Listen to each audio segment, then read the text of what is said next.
everybody. Thank you for joining us Hello. today for episode 1 of Legends of Grayskull, the podcast where we're going to discuss the history, the mystery, the magic, and the mythology of He-Man, She-Ra, New Adventures, Golden Books, Kid Stuff, Ladybird, UK Annuals, anything you can think of that has Masters of the Universe, He-Man, She-Ra, and all the characters we know and love. I'm your host, Matthew Dooch, here along with Sean Scavarna, The and co-host. equal host. Equal I don't like host. co-host. We're both hosts. The Yes. hostesses. The hostesses. Yeah. So how you doing today, Sean? I'm all right. I'm just a little cold down in my basement, but I can deal with that because we're going to talk some Masters, and that is so much more fulfilling for me than the cold. Absolutely. So since this is our first episode, we'll take a minute here and kind of give you guys a little background on why we're doing it, our upbringings, and then we'll launch into our first topic of discussion, which is the Mike One Productions 3-part episode, The Beginning. So basically, me and Sean, we talked back and forth, met through the different Facebook groups that are out there, and actually, I won a very nice piece of his art that I managed to sneak into the background today. Aha, the She-Ra piece. The She-Ra piece. And we've been talking back and forth since then. We got a lot, bouncing ideas off each other, just chatting, because I know for me personally, I'm the He-Man guy in all of my friend groups, and so it's kind of hard to talk deep masters, the deep cuts with these guys, because they're the guys who are like, oh, I remember that floaty ghost thing.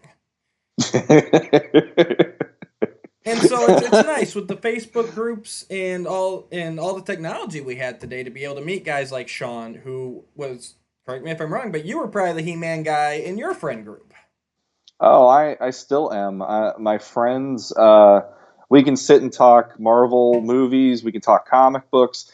The minute I get into He-Man, there's that element of I had the toys when I was a kid and I'd watch the cartoon. I'd be like, well, have you thought about that? And I get into stuff, and then the next thing you know, they just have the blank faces, and I'm like, dude, you're a geek. How can we not talk about this? Like, it's the craziest thing. Like to me, it's as simple as breathing. Like Masters was always there, and for some other people, it didn't capture them quite the same way as it did for me or for you or for other fans out there in the groups and anywhere else that they're passionate about the brand. Well, I think a big part of that is the fact that, and it's been talked ad nauseum, and we're not going to get too deep into it. But Masters has gone away and come back, gone away and come back, and gone away. Mm-hmm. Whereas your Marvels, your DCs, your Turtles, your Transformers, they have stayed pretty much consistently since the '80s. Yeah. So I think that's a lot of people's problem. Out of sight, out of mind. Mm-hmm. So, and that's one of the reasons me and Sean finally went, hey, why aren't we doing a podcast? Because we want to get this information out there. We want to talk Mm-hmm. about the stuff that no one's talking about. So that's our main objective with this podcast. We want to go to the deep cuts. We want to discuss some really deep in the lore things. Like I said, Ladybird books, UK annual stuff we didn't get here in the States. We want to take a look at Mm-hmm. that. Even some of the stories and episodes that people really don't talk about. Mm-hmm. We'll do the mainstream stuff too. But I mean, everyone's talked about House of Shakoti. Everyone's talked about Dragon's Gift. Everyone's really talked about the '87 movie. Even Mm-hmm. we're looking more at like, let's talk about the Golden Books. Let's talk about New Adventures. And we even have plans to get to Netflix She-Ra. Our Mm-hmm. hope for all you guys watching is that you come, enjoy, leave some comments down below, like, subscribe, and just follow Mm-hmm. along with us. If you don't like an era or a story that we're doing this week, come back next week, because we're gonna Mm-hmm. jump all around. We're not trying to go in any sort of order. It's basically gonna be me and Sean going, this popped into my head. Let's talk about this. It's kind of a potluck kind of a podcast in a sense, I guess you could call it. And that's the thing too. Like New Adventures always gets the bad rap, but what's interesting to me is in the groups on Facebook and in different places, 2000X is almost like the redheaded stepchild of the Masters franchise in certain ways. There's a lot of people that are our age or older that loved He-Man. They're like, I never watched the show. And that's kind of why I'm like, let's just start there and, kind of see where we go. We're not going to go 2000X every single episode, but that's kind of my happy little place right now. I know we've talked about it too and stuff like that. And I know there's a lot of good mileage to that one. And unfortunately, it was just cut short. So, Yep. So let's start it off here before we get too deep in. Sure. Let's just kind of say how we first discovered Masters and probably kind of how we left Masters, and that should bring us up to getting back into it in the 2000 era, or if you got into it a little bit before. So, All right. why don't you start us off, Sean? All right. Well, I started with Masters at I'm pretty sure it was like the Five and Dime McCrory's department store in Baltimore. My mom used to run errands in the day. She was a stay-at-home mom with me, so I had to go with her. And when we go out, usually she'd let me go into the toy aisle. And it was probably, I know Masters was launched close to my birthday, so it wouldn't surprise me if I went down that aisle and then boom, there's these new figures I never saw close to my birthday. I want to say it's like So October, November of October of 81 or 82, I want to say, is when they debuted. 82, I think it was. yeah. And I don't remember every single figure, like the chronology of each one I got. I remember He-Man. And He-Man was the one that grabbed me the most when I was a kid. If I saw the heroic looking character, usually he was the one I wanted first. And I saw him on the peg, and it turned into like a episode of Law and Order with my mom and I arguing back and forth like in a courtroom why I wanted the figure and why she wouldn't let me get the figure. But I was lucky enough to wear her down to the point where I left with that figure at the end of the day, and that started the whole ball rolling. No filmation, no nothing. It was just those figures on the peg, and I was hook, line, and sinker with the line. It was a staple in my toy collection for, I'd say, all the way up until probably 1988. To be honest, like the movie reawakened me looking at them in a different way, and it wasn't like I had to do a chapter and verse to the movie, but there were elements of the movie where I like Skeletor scared me. So I made my Skeletor even scarier when I played and stuff like that. But then eventually, like probably 89 into the 90s, I got into comic books again. Like the Batman movie reawakened my comic book excitement. Then I got into the X-Men, and the X-Men fueled most of the 90s. And what got me back into He-Man, and you and I just talked about this in the last couple of days privately, was the local video store was selling off some of their used VHSs. Wait, we're not talking DVDs, kids. We're talking VHSs. And they had some of the Filmation He-Man for sale. So I picked up a few and brought them home. And the first one I watched was Daimar the Demon. And there was something magical about rewatching that episode for me. And like one of the moments that gave me chills, like the opening was enough for me to be smiling. But the moment that gave me chills in that episode still is like Man-at-Arms is reading over the scripture about what is Daimar, and he's brought to our dimension. He's going to bring the darkness from his dimension to our world, and it'll destroy Eternia and everything. And him just turning to Adam, Adam, we need help. And then by the power of Grayskull, and I got chills. And from that point, I started writing some fan fiction again about my version of an updated Masters of the Universe, and I kind of got my toys out again, and it was, it was fun to revisit. And comic book shop, a couple years later, there's He-Man on the cover of Toy Fair, but not the He-Man I know. 2000X was about to hit. Boom! It's like it's secular. Every 10 years, something about He-Man brings me back to the brand. So I got into 2000X. I bought some figures. A couple years later, I actually watched the cartoon, and it's always been there simmering in the background until I got into classics. And I've just been, I've been a ball of crazy ever since. Yeah. So. Yeah, I got a slightly different origin story here. So I started off. By the time I was even born, I'm a little younger than Sean and your, I guess you could say, your traditional He-Man fan. Uh, it was basically everything was already out. We already were into She-Ra, He-Man. The Filmation run had ended. All the toys were out. So I can't remember a time in my life that He-Man was not a part of it. I've got pictures of getting Castle Grayskull for Christmas Nice. when I had to have been 3 or younger. So all my earliest memories, Castle Grayskull's always been sitting in the corner of my bedroom. I've always had He-Man, Skeletor, everybody. Growing up around that time, one of the great things was, we'd hit the local. It wasn't a Goodwill. I don't remember if there were Goodwills back then, but the local thrift shops. And I Mm-hmm. mean, you could get figures for like a quarter.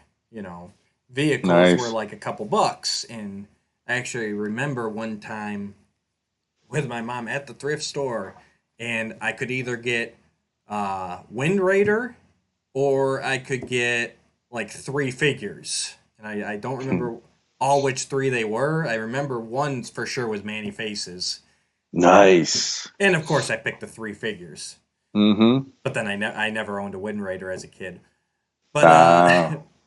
for me, the biggest draw has always been the stories, the Filmation episodes. I had a ton of the Golden Books, which unfortunately were lost over the years, but I managed to recollect almost all of them. I got a couple to go. Mm-hmm. But and that's really where I always was. It was we'd go to a local video store and I'd rent the volumes, the Magic Window, the VHS tapes, and Yep. and we'd sit at home. My mom would. We had 2 VCRs that we'd hook up together whenever we rented videos. My mom would record onto blank tapes, so I had these blank tapes just full of episodes. I'm waiting for the men in black coats to just like barge into your door right now. FBI warning. Yeah, when I finally got old enough to read that and understand what it was saying, it's like, wait a minute, you mean what we were doing all those years we weren't supposed It's to like, read? uh.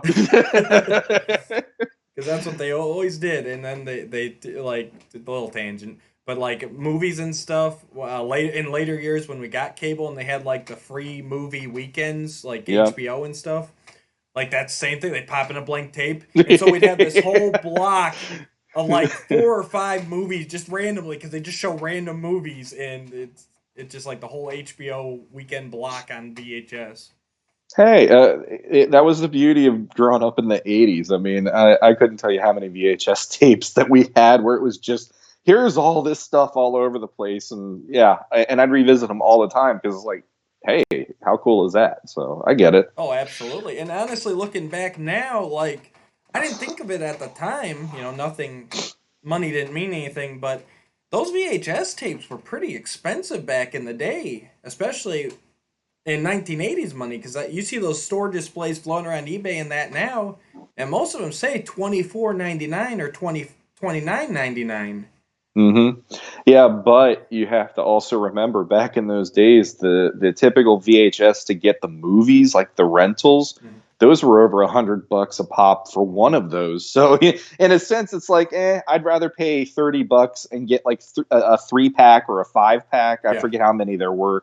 And it's like, okay, I can record your movie, and I don't have to pay the money for it. Well, that's what I'm So saying. I'm yeah, saying I'm the that guy. the like the like one volume of He-Man was like Hmm. $25 back in the 80s. Yeah. Like that's a lot of money. I mean, I can get I Okay. can Yeah. get I can get DVDs now for, those come out at 25-30 bucks new releases. So Yeah. with inflation and everything, like, Hmm.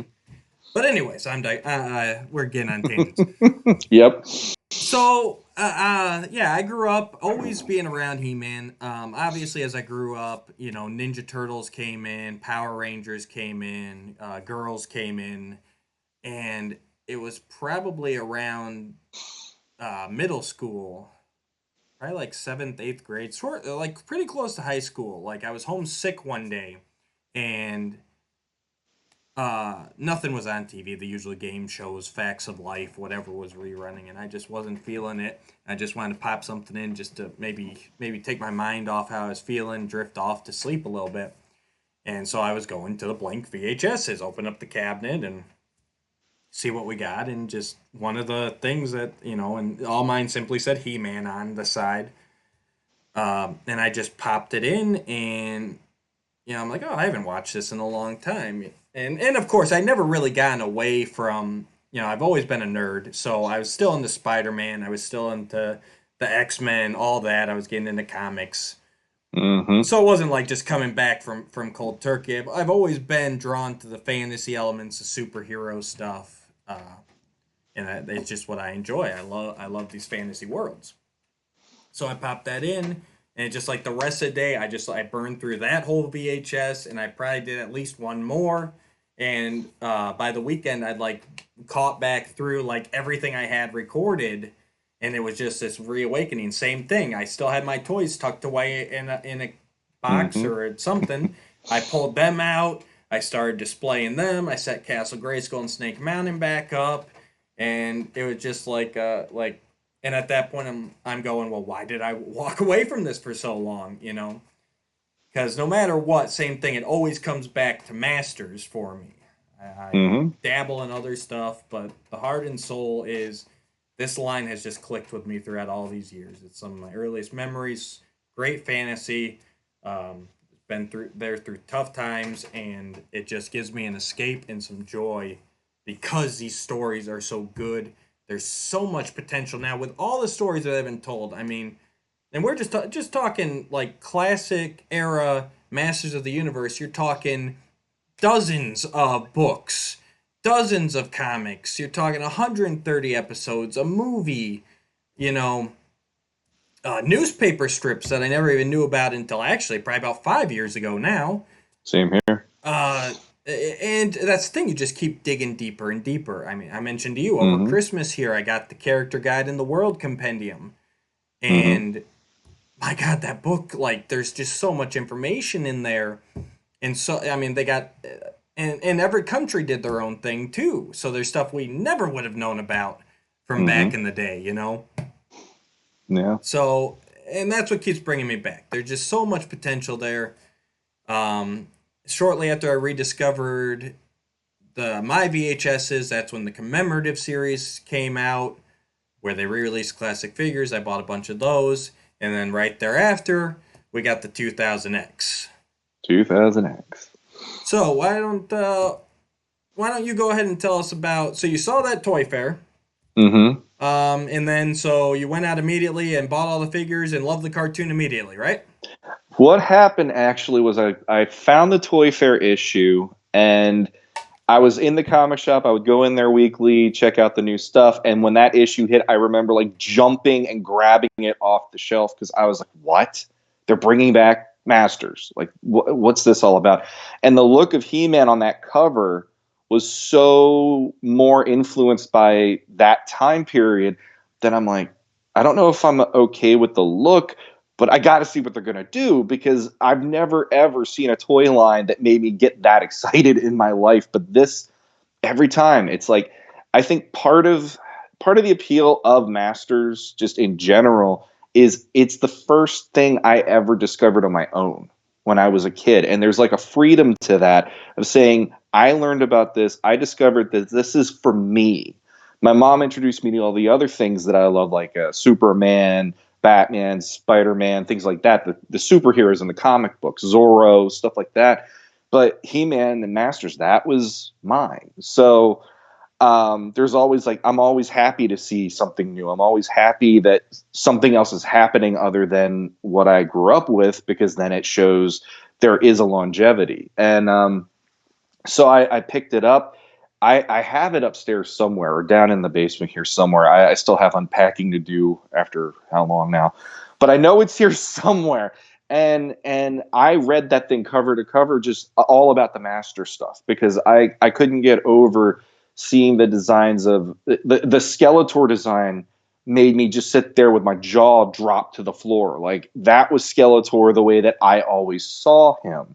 Trapjaw was he looked completely like he looked like Frankenstein's monster to me. He looked really creepy, and he looked like somebody you would not want to meet and have to battle with, you know. And Man at Arms, it's like I remember Man at Arms being this chunky figure, and then all of a sudden it's like, no, he's like ready to take on an army by himself with the design the Four Horsemen did.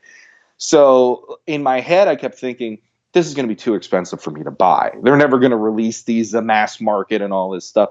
Well, I think it was probably close to a year later. I went into a Toys R Us and I went into the action figure aisle. I always would check it out. No matter what age I am, I still go through the toy aisle. Same here. And I turned around, and on the end cap, there was Masters again. It was like going to McCrory's, the Five and Dime when I was a kid. There they are. And I just stood there, and I was giddy as hell. Like I was just like, they're here, oh my god, you know. They only had He-Man and Skeletor on the peg from what I remember of that, because it was like a blur. Basically, it was like a fever dream of here they are. I grabbed He-Man and Skeletor, and I ran to the checkout because I'm like, I couldn't believe I finally could get these, and I took them home. I've never opened them. I actually have them still in my basement unopened. The original line that I bought, I had on card, mint on card, because I just was like, the appeal of having them on card, because I never did that with the originals, still it works for me. And then years later, I went to eBay, and the reason I went to eBay to do it was actually YouTube. YouTube, I found out that the 2000X show was all there. There were a couple different people and different channels on YouTube that had the whole show there, because I missed the 2000X series when it aired. I think I saw one episode, and it was partially scheduling and partially I didn't have cable at points. And so I went to YouTube and tried it, and initially it didn't wow me. Initially, this is why I asked him this question, because I already knew the answer. I'll be honest. I mean, the thing is, there's a magic to Filmation that I'm not going to ever deny. And like, for me, I feel like if people could look at my DNA, you'd find a strand in there with John Irwin's voice screaming, "I have the power." You'd find a strand in there with the Shuki Levy theme song kicking in, and that would just be like, you'd see like lightning rippling across that strand of DNA, because it's such a part of my childhood and being at this point. So when I saw 2000X, I was like, okay, so they didn't remake the theme song. They're doing like a whole different kind of theme song for this. And then I was like, okay, so when he yells, "I have the power," we're not having Primal scream, "I have the power." It's, "I have the power." It's like, "Let's get ready to rumble." And I'm like, absolutely. Okay. And it was jarring for me when I first started watching it. And I think one of the first episodes I might have seen, it felt like they were doing nothing more in my quick glance of it than just doing, here's a Filmation episode that we just updated for this show. And so that didn't grab my attention. It didn't grab me in quite the way that I was excited for it to. So I don't remember why. There was just this one point in the mid 2000s where I was in my room and I said, I got to give it another try. It's He-Man. Why don't I like this? You know, why the figures look amazing. All this other stuff was hitting me really well in the right places for the line. I got to give it another shot. And then I started watching them over and over on YouTube, one after the other, and finding out, holy crap, we have an origin story for the first time. This is legitimately starting the ball rolling for this series. Mm-hmm. We have an Adam that doesn't look like he's just, dressed, and then boom, he gets a tan to become He-Man, and I love that about it. And I found out that the world building and the continual storytelling of a bigger story, it's like there are still things that aren't 100% the way I'd like it to be, but I love their storytelling so much on that series compared to the episodic way that Filmation had to do it because of syndication. And yeah, I mean, it took a little time. It took me probably about a few days of that YouTube watching to finally go, no, this is working. I just needed to give it a little time for it to kick in and feel right. And then out of nowhere, it's like I ate it up, and then it's like I was the biggest 2000X person on these groups going like, you've got to try it. If you've never seen it, give it a couple episodes. Here's some good episodes. Watch these, and I even took it to the point of doing reviews of the episodes on Lucky Legends. But yeah, I mean, that kind of set the ball rolling for us to meet then in a sense too. It's, just dishing out the love for the 2000X. What I feel now is almost like the forgotten line of He-Man in some ways, because New Adventures, there's always people throwing hate on that thing. And I don't think it deserves as much hate as it gets, to be honest. Yes, it was different, but it's like they tried something, it didn't work. Okay, but 2000X feels like we want to get it back to what it was, but we're going to make it tell the kind of stories that we can tell now, because the people who love the original series are more mature. They can handle this kind of storytelling. And even as a kid, I like that storytelling better. I like that I'm watching something proceed daily into a bigger picture. No, exactly, and we'll get into New Adventures, obviously, so I don't want to go down that road too much now. Yeah. But yeah, for me, so I had the commemorative series. I followed that, and I had a monthly subscription to Toy Fair back then. Because same as you, I've always, even to this day, if I'm at a store, my kids love it because I still go down the toy aisle. Yep. It's just what I do. I buy very little out of it anymore. But it's ingrained in me. You go down there, you see what's coming out. Yeah. But I was really up on, I was on He-Man.org at the time. I was following the commemoratives. I had the Toy Fair, so I was following every step of the way when the Horseman line was announced. And speaking of that Toy Fair magazine, it actually gripped me in a way that the actual figures didn't, because if you go back and look at them, those are the original Four Horsemen prototypes, not even the ones that were shown at San Diego Comic-Con, which had actually debuted before the magazine came out. So we all got a false hope, because one of the things obviously was the coloring. Especially on He-Man. He changed to a very brown and green. They had those green accents on the sword and everything, color scheme, as opposed to our traditional more gray and red. So there was some people on different message boards at the time that were complaining about that. I was just happy to get He-Man back. And then they announced that there was going to be an animated series as well. But it was funny because then that Toy Fair comes out and everyone's like, look, they updated the prototypes. They went back to the traditional color schemes.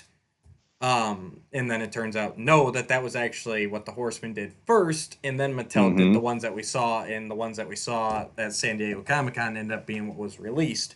Which still look great, because it's the same sculpts regardless. If I had my choices, I would obviously prefer the original color schemes. But either way, they were a great looking line. Limited articulation, but that's because they were trying to keep the action feature for the kids. They were trying to, mass produce these as much as possible. Just for each of them having a unique sculpt with no shared parts was a huge cost in and of itself.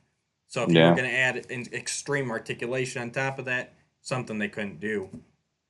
Yeah, that was something when I opened them, and we're talking, like I said, I probably went on eBay and started buying them 3 years after the line ended. And I was just ripping them off card, and I was putting them up on the shelves. And I opened He-Man first, and I was like, oh, sweet. Just the fact he had the punch feature, it was just like when we were kids, and I'm like, that's great. But then I opened Skeletor, and I find out there's a button on his back. And I remember, I was pissed because I'm like, why do I need this? Like, when I was a kid, one of the lines that drove me crazy was Thundercats, because I didn't like that they had the switch on the back to just make his arm go up and down to chop with the sword. It's like, I got this. I have imagination, guys. I don't need the story and the toy to dictate to me how they're to be used. So I felt almost insulted opening Yeah. those figures and being like, okay, how am I going to get mad this time? Like Beast Man, here, you do this, and he goes, "Urgh." It's like I could do that myself. Yeah, You and I know? didn't like those, like with Skeletor, like that was a big piece sticking out of his back. It wasn't a Yeah. little button, it was a large It's plunger. and it hinders any ability that you have of posing him any way other than this is how he was presented to me in the box, because you're basically cranking the spring, you hear the snapping noise, and it's like, great, so I'm Right. breaking something in order to make it the way I would like it to be. That's just my And quick well, and little that action was figure tangent there. well, yeah, we'll talk about it for a second here. And that was the big problem with them, especially on those first few figures, because for the first wave, even the first two waves, like you, I don't remember. I can never remember exactly offhand the breakdowns because they were all released by the time I knew about them. But Mm-hmm. like the first couple waves, most of them just had the power punch, Mm-hmm. and so as opposed to later waves where everybody had more of their unique action feature. So Oh, when you they mean in the went back, vintage line? right, the vintage Yeah. line. Okay. So for the 2000X line, instead of approaching it the same, like they wanted to play up the action feature because that was one of the things that made Masters the toy line unique. But instead of just giving everybody the power punch, they sat down there and said, "Well, we need to get everybody a unique action Mm-hmm. feature." Which really isn't that unique because I think most all the villains had the same kind of like Beastman had both arms. Beastman's the one that killed Mm-hmm. me because both Yeah. his arms, Yep. and it was a cool action, like the spring, and like he could actually lift like man arms up and throw him, with Mm-hmm. both arms. But there was nothing there for posing. It was either I pose him here or I click him and he's posed up like this. Yep. Yeah. Maybe you could do one or the other, but I mean that's not much. Well, and then on top of that, to think, I've heard the Horseman actually had more articulation in Yeah, mind for that line, and it makes me want to go to Mattel and go, "What the heck were you thinking?" Like, I would have rather gotten bendable elbows, bendable knees over. Here's a switch. Let's flick it so that Beastman can right. go. It's And like that a was big freaking about deal. it. It was elbows and knees were what were cut, but yeah, they should have just that first few waves. They should have just done the power punch because that was Yeah, the action feature. I agree. But I digress. So, but toy line it looked awesome. It flew off shelves, in my area at least. I mean, and we're not going to get into it. You guys want to know what killed the 2000X toy line? Go do a search. It's all out there. It's out there. Oversaturation, like Sean said, all he saw were He-Man and Skeletor because of the poor case ratio. You Hmm. guys know this story. If you don't, you can find it easily. Hmm. But obviously, the thing I was keyed up about was the new animated series, which the Hmm. first announcement was actually just an animated special because that's all they. Mattel did not initially order all 26 episodes. They initially ordered this special, which would eventually become the beginning. And for a while there, that's all we thought we were getting is just, okay, this is it. They're just doing this animated movie, and that's it. So we were all keyed up for that. They released a trailer, which you can probably still find out there. I know I found it a couple years back. The Hmm. first Yep. Cartoon Network trailer, where it was very little dialogue, but a lot of the action, a lot of the animation, and we got our first look at a lot of characters in animated form. And I just remember it was posted up on He-Man.org one day, and I just remember watching that just over and over and over again because this is what I'd wanted from the moment they announced a new toy line. I wanted a new cartoon because Hmm. that's where my sensibilities have always laid. That's what gets me there is a good story. Hmm. So I watched that trailer a ton of times before it came out. There's all this speculating about how everything's gonna work and who's gonna be what because that's the other thing. It was rebooting. It wasn't. They stated right up from the beginning. This is not a continuation. We're going back to the beginning. We're doing our story. Set Yeah. in the same universe. So that means anything's up for grabs. So there was a lot of speculating about Will Manny Faces be in it even? Will Cyclone be in it? Are they going to honor the past relationships? Are they, and which relationships? Which status quo is it going to be? Are we Mm-hmm. doing Sorceress of Grayskull? There was even some people hoping for the Goddess. There Mm-hmm. was speculation that the twin power swords were coming back. Um, and that's the thing with Masters. There's so much to choose from, and so much contradictory stuff. And we're doing the same thing now. Not to go into a rabbit hole, but we're doing the same thing right now with Revelation and with the Netflix. I mean, they're both on Netflix, but just for clarity's sake, I'm going to refer to one as Revelation and one as Netflix He-Man. Because there's no good way to distinct these two series that are coming out. We're Mm-hmm. sitting there going the same thing. Like, what are they going to do? What are they going to choose from? And that's always exciting before something's coming out to see. And, we speculated. I speculated. We were right on some things. We were wrong on other things. And, Mm-hmm. but yeah, I remember the day it premiered. It was on Cartoon Network, had their special movie time once a week, and it was Cartoon Network's Cartoon Theater. And it premiered on there. It premiered right as I needed to leave for work. Of So course. I didn't get to see it live, but I had the VHS, the VCR set up. I had the timer set, and I Mm-hmm. watched like the first, not even 5 minutes, but the first battle basically.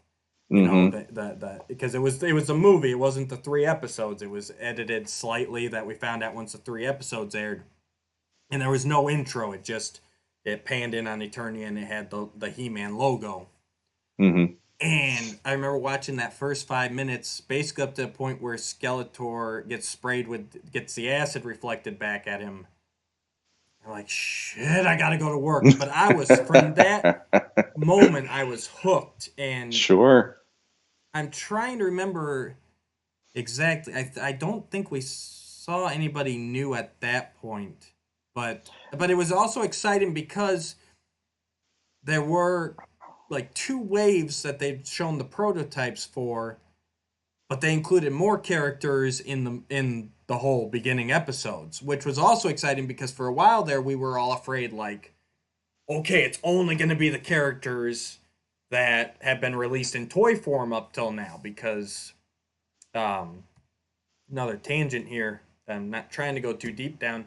I remember when MV Creations first got the comic license for the 2000X series, they were told that they could only use characters that had been released as toys in the first draft of the contract that they sent to Val Staples. Mm. And so there was like that and I might be getting the timelines mixed up slightly as to when all this was happening. Val or MV Creation might have been a little after. But basically all around that time it's kind of the same issues, like we're worried about, are they going to be able to use this person, and that's really Mm-hmm.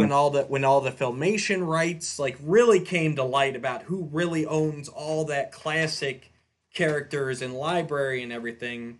Which again, if you somehow you're a He-Man fan and you haven't heard about the filmation, Hallmark, Mattel, NBC Universal, DreamWorks rights saga, um, please like get a hold of me because I'd really like to know how you went this long without hearing about any of this. But if you don't know about that, go check it out. But yeah, so there was all that speculation. Can they use Evil Seed? Can they use Count Marzo? But basically, in a long-winded way, what I'm trying to get to is this was a really exciting time for the Masters fan base that had come online. It even got some people who hadn't come online yet, who remembered it, and they celebrated it locally. Still picking up figures, videos, books where they could, but they didn't realize like, hey, there's still all these guys that are rooting for this property and hoping something gets made. So I think Mm-hmm. that was probably the biggest resurgence for most people. And I just remember those days on the different forums, message boards, even running into the guys locally. Like, if you see another, well, at that time it was like 18 to probably 25-year-old guy like heading down the toy aisle. It's like, hey, are you Masters?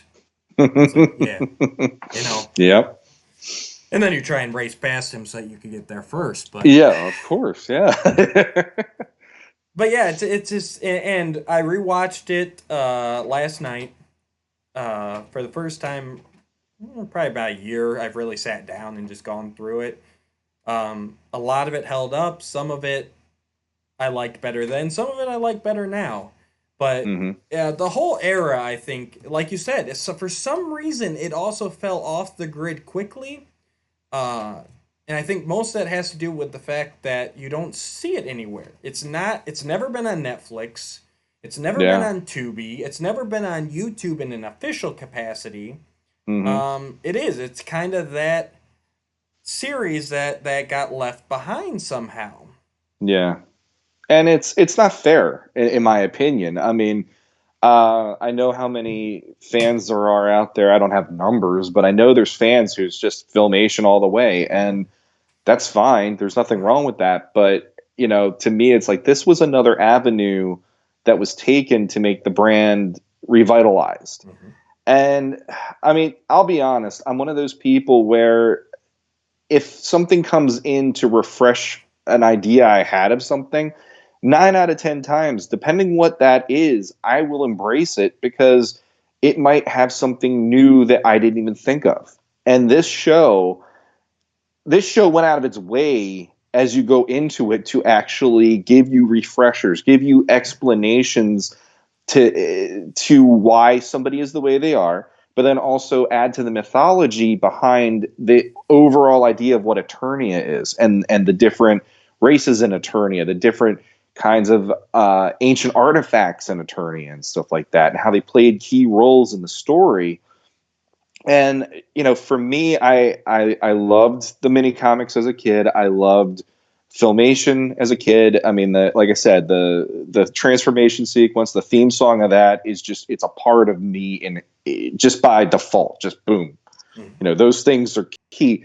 But then the characterizations for me come from 2000X, and the world building come from 2000X because they adhered to an overall through line of a story that made it feel like every time I'm watching an episode of that, you're getting into a world more than just an episodic cartoon in a sense, I guess. And for that, I appreciate the heck out of it because, like at that time, they were also up against movies like Lord of the Rings starting out.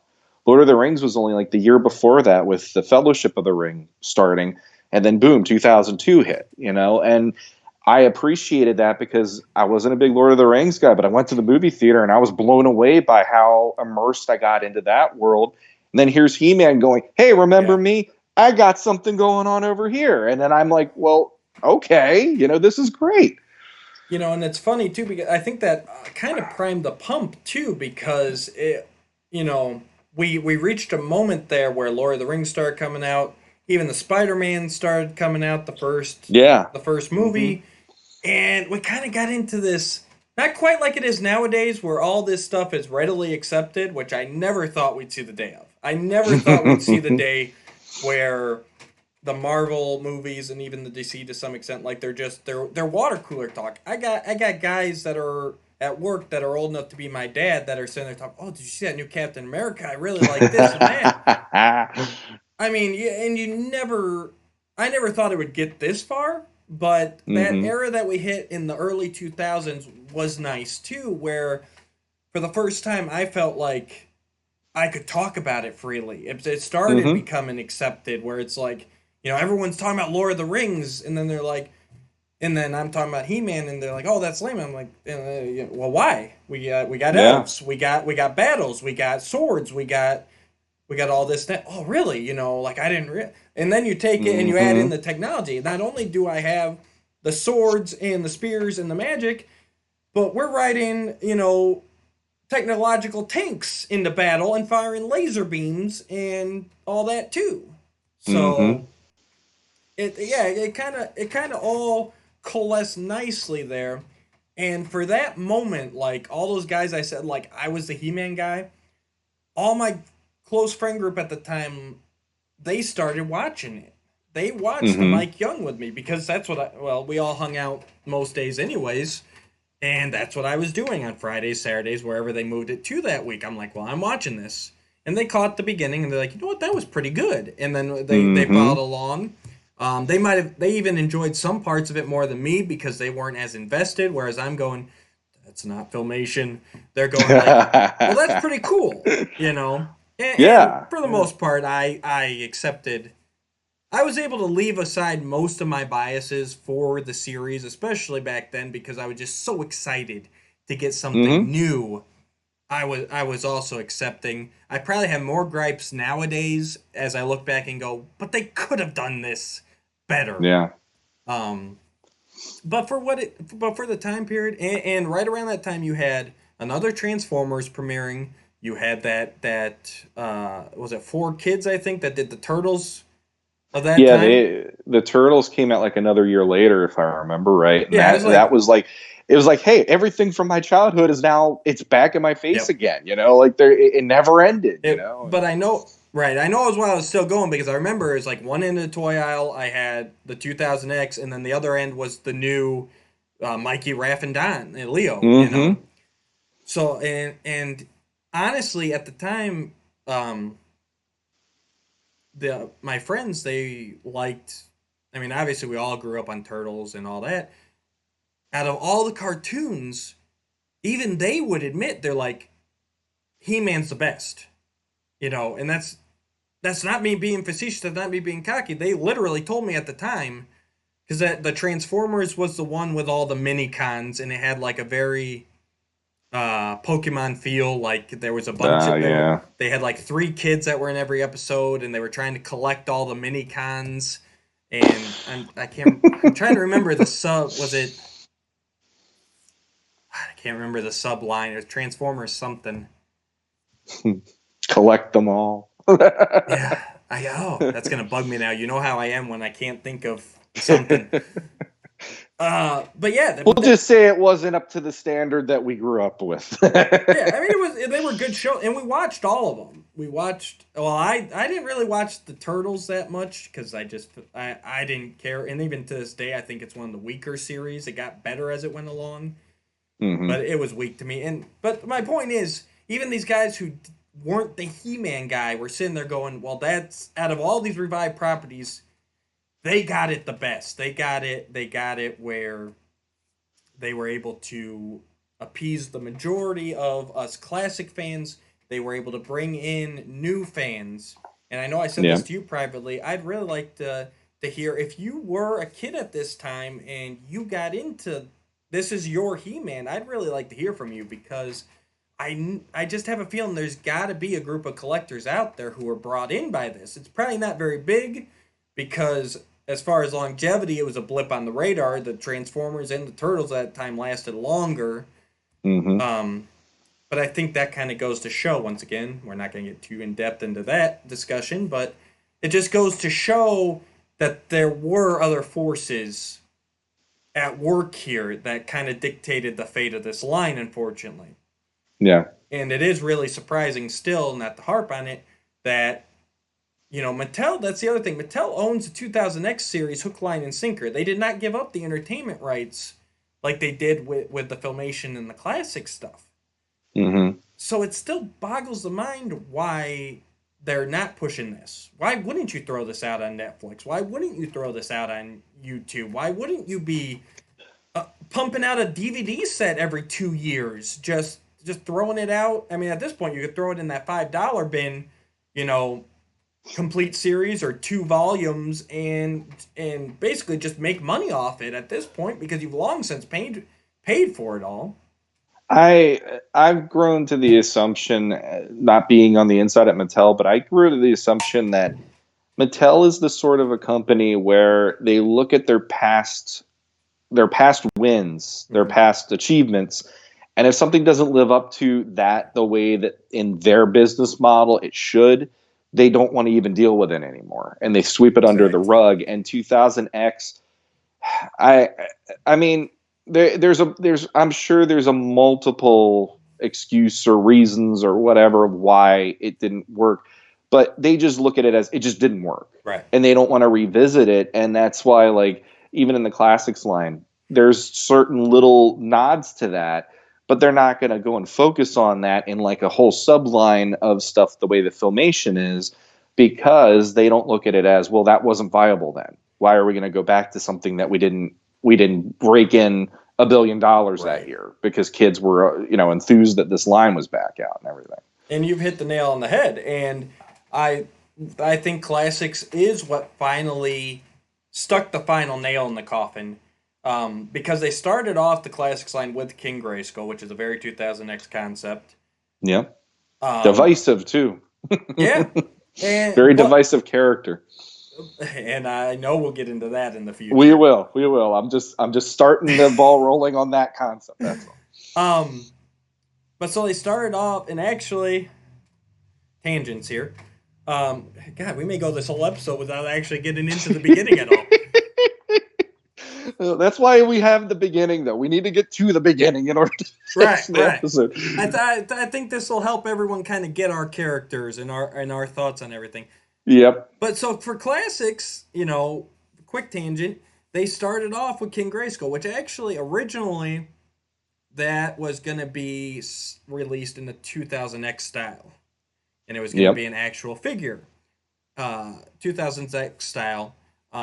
Unbeknownst to Mattel, at the same time, the Four Horsemen had, on their own, created this He-Man prototype that harkened back to the vintage, but with very modern articulation.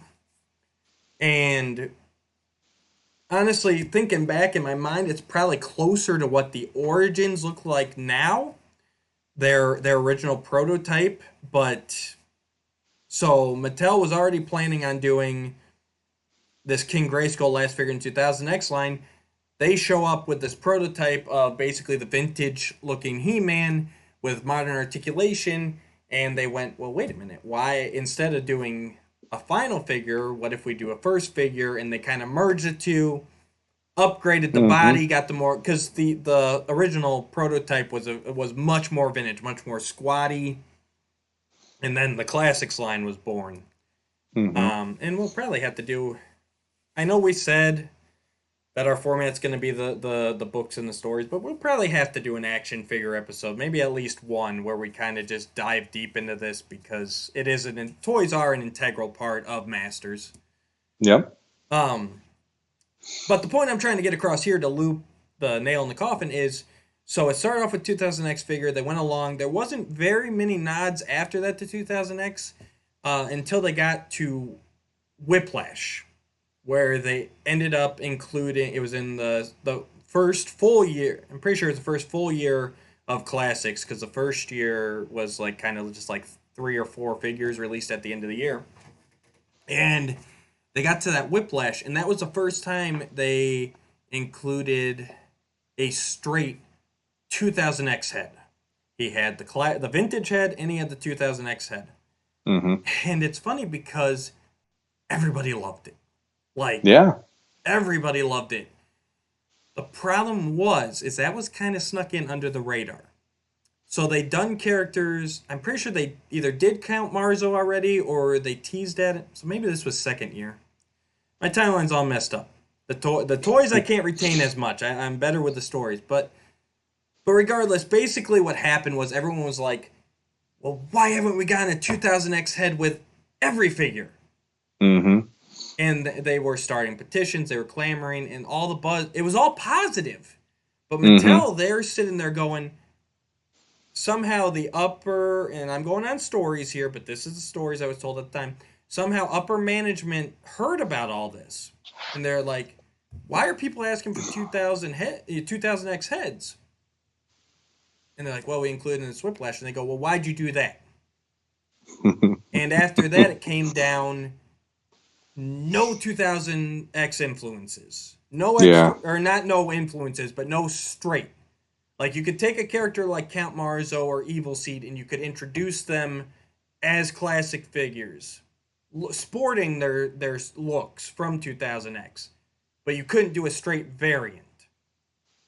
And so it was really kind of frustrating at the time, because that's what a lot of people wanted. And same thing, for Mattel to sit there and go, because a lot of people bought two Whiplashes because they wanted to display them both ways, even.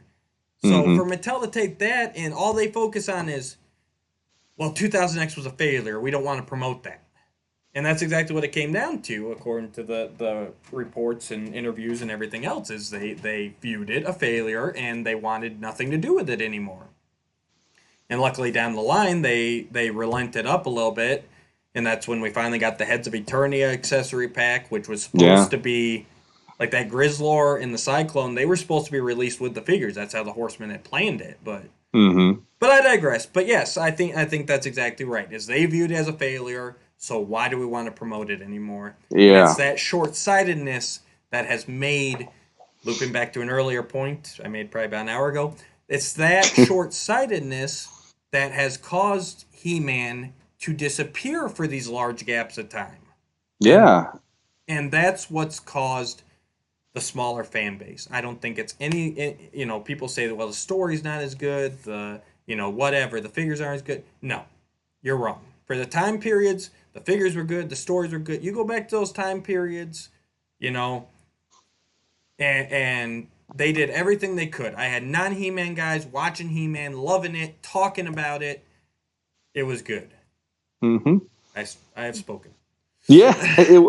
It was. I mean, something else you and I talked about just recently, and to get into the actual meat of the beginning, Dean Stefan, who was the story editor, and he also wrote episodes of it, and he played a part in reimagining this, and he he's in interviews has admitted he wasn't into He-Man. Right. So the idea that each time they've had an animated series, they brought in somebody who they weren't attached to it, but they had a unique point of view in how to make this work. So like Lou Scheimer had his own ideas, like, oh well, there's these barbarian guys coming out from the jungle and they're just punching each other, and we got to come up with a better story than that. And in with Dean Stefan, it was, I didn't grow up on this stuff, but there are basic elements in storytelling of the hero's journey that we can project into these characters. So we're bringing to life the action figures and giving you some meat on the bones to the story of why Adam gets the sword, why Keldor becomes Skeletor, how Skeletor happens, and all that stuff. So even though people might have their own opinions about 2000X, for me, it was refreshing to actually go, hey, we have a beginning episode, the beginning, and we start the ball rolling with this, and we're introduced to Eternia in a new way. We're introduced to it from the eyes of somebody else. It does look different. It's not going to be Filmation. It's going to be their own version, but there always felt like there was a weight to the stories they were attempting to tell for the most part. There are certain episodes that I won't get into right now that they did feel a little lighter weight at times. They felt more, okay, here's a placeholder episode until we get to the next arc they wanted to tell sometimes. But those are few and far between for me compared to the meat and potatoes and the good stuff they wanted to project in this. And Dean Stefan unfortunately passed away. I believe it was 2019 or 18. I think it was I 18, I thought it was actually. even before that. Honestly, Maybe it was. it's been He's it's been a couple few years. So he's passed away, unfortunately, and it is sad to think that even Larry DiTilio, who plays a mhm. role in this series, passed away. So a lot of these people that were cultivating these heroes and these stories and these cartoons that we grew up with and got re-envisioned later, they're not here with us anymore. But their work stands the test of time in that way to me. So absolutely, and it's great that we live in an era where recording an interview is so easy because there are still a lot of interviews with Dean and Larry, mm-hmm, and we're just lucky that we've had a lot of passionate fans over the years who have gone out and sought out these guys and talked to them and acquired things and put it out there for us. mm-hmm. Yeah, if you're a fan of 2000X and you've never checked out the He-Man.org Dean Stefan interviews, check them out. There's some great stuff there. I don't agree with everything, and he kind of goes into some stuff that never made it into the show. But Mm-hmm. it's neat getting a look behind the scenes. And it's also fun to see his personality, because when you get into some of that stuff, his personality was hysterical. I mean, he loved taking jabs at people and making them, not knock him off balance a little bit while he's being interviewed. And I really thought Absolutely. he would have been a fun one to sit down and talk shop with at some point. So Absolutely. And it's you can tell his passion, and it's the same thing with Lou when he was tasked with making the Filmation episode. These guys were obviously older. They weren't fans of the property or into the property, but they took their time, they did their research, and at the same time they pushed it into a new direction, which mhm. I think is sometimes easier for a non-fan to do than a Mhm. fan to do. If you and I were running a show or comic book, whatever, I think we'd be a lot more beholden to what came before, or at least certain elements. Oh yeah. Um, and that's not Yeah. necessarily a bad thing either. I'm just saying, as far as going to a new era, a new adventure, sometimes that guy who just has a basic understanding or just does his research is the better guy to do it. Because Mhm. he won't feel bad if he leaves out this part just because it's a great memory from your childhood, you know. Yeah. And I feel like Dean Stefan, I think first and foremost, with a lot of what you're going to see in 2000X on their show, is story will come first. Right. And there are certain episodes where they do shoehorn. We have this variant that we just marketed out on the shelves, Absolutely. perhaps, but and it is what it is. I Mhm. mean, the cartoons are marketed as a way to get the kids out there to buy the toys. I get that, but for me, it's like the avenue with this is always going to be, let's tell a story that makes the kids inspired to want to pick up those toys and create their own things. That's why Masters mattered to me when I was a kid. I could watch the Filmation show and then I'd be back in my Mhm. room for 2 hours before dinner playing because something on the show made me go, I want to try that, but I'm going to do my version. And I go back there and start directing Absolutely. my figures, coming up with stories. And so, that's why, like, for me, this one is interesting because we get our first glimpses into the history that leads into Adam getting the sword and why he gets the sword and all of that kind of stuff. And honestly, I'm going to say it doesn't match up with how I always pictured it in my head, but to start the ball rolling on a series and give you a ground floor entrance into this is our He-Man, it actually works pretty well. It's a pretty nice episode in that way. Yeah, I'm the same way. It's if I was writing it, it probably wouldn't happen very remotely like this, but I enjoy watching it. It's a Mhm. serviceable origin. Um, I do still wish it was a little longer, not necessarily in runtime, but more. Uh, we'll just get out of the way right now. Less twirling and more story would have been nice. The twirling sound effect, I'm not going to apologize for that to anybody when they introduce themselves to this. The twirling sound effect is going to haunt your dreams Yes. because the fight scene in particular between Mechanic and Triclops is one where you're like, it's 5 minutes and I just keep hearing Right. you know? And I will say, so basically, let's trying to hone in specifically in the beginning here. The twirling is the worst in this three-parter.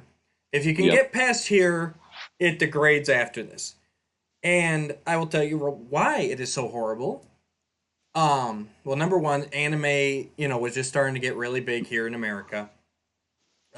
So it's got that kind of anime influence. The background would change, and like that where You'd everything have that just motion blur background or motion blur. the Thank you. motion line background with the blur. Yeah. Yep. Um, so obviously they were trying same thing as New Adventures tried to take it into space and make it more like where kind of the general cultural zeitgeist was going at the time. Um, Anime was becoming very big. The imports of Dragon Ball Z, Sailor Moon, all that, Pokemon even. So they were trying to kind of get that feel. It lessened as the series went on, as the artists found their own footing and kind of made it their own. Mm-hmm. Um, Season 2 in particular, I think, is animated much better than in season 1, even though I feel season 1 has the stronger storylines.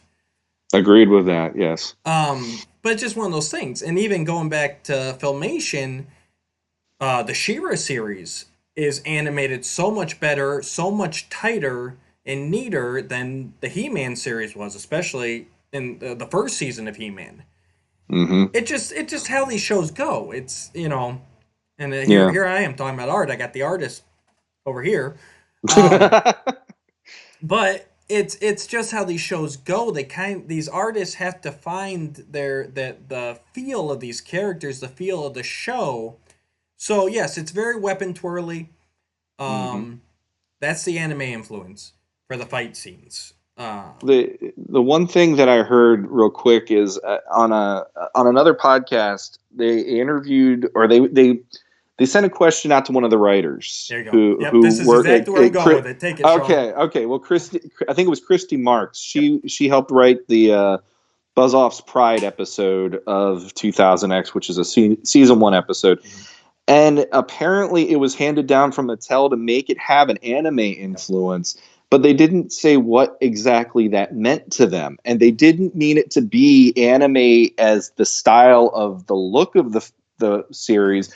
It was more anime in the storytelling aspect of it. The idea that they wanted it not to be an episodic show as much, and they wanted it to have like an overall cohesive storyline. So, it's like that's funny to me that here's this company creating this show. They get handed down a couple of directives to make this show. They make it the way that they think it's supposed to be according to the people that are running the show in that sense.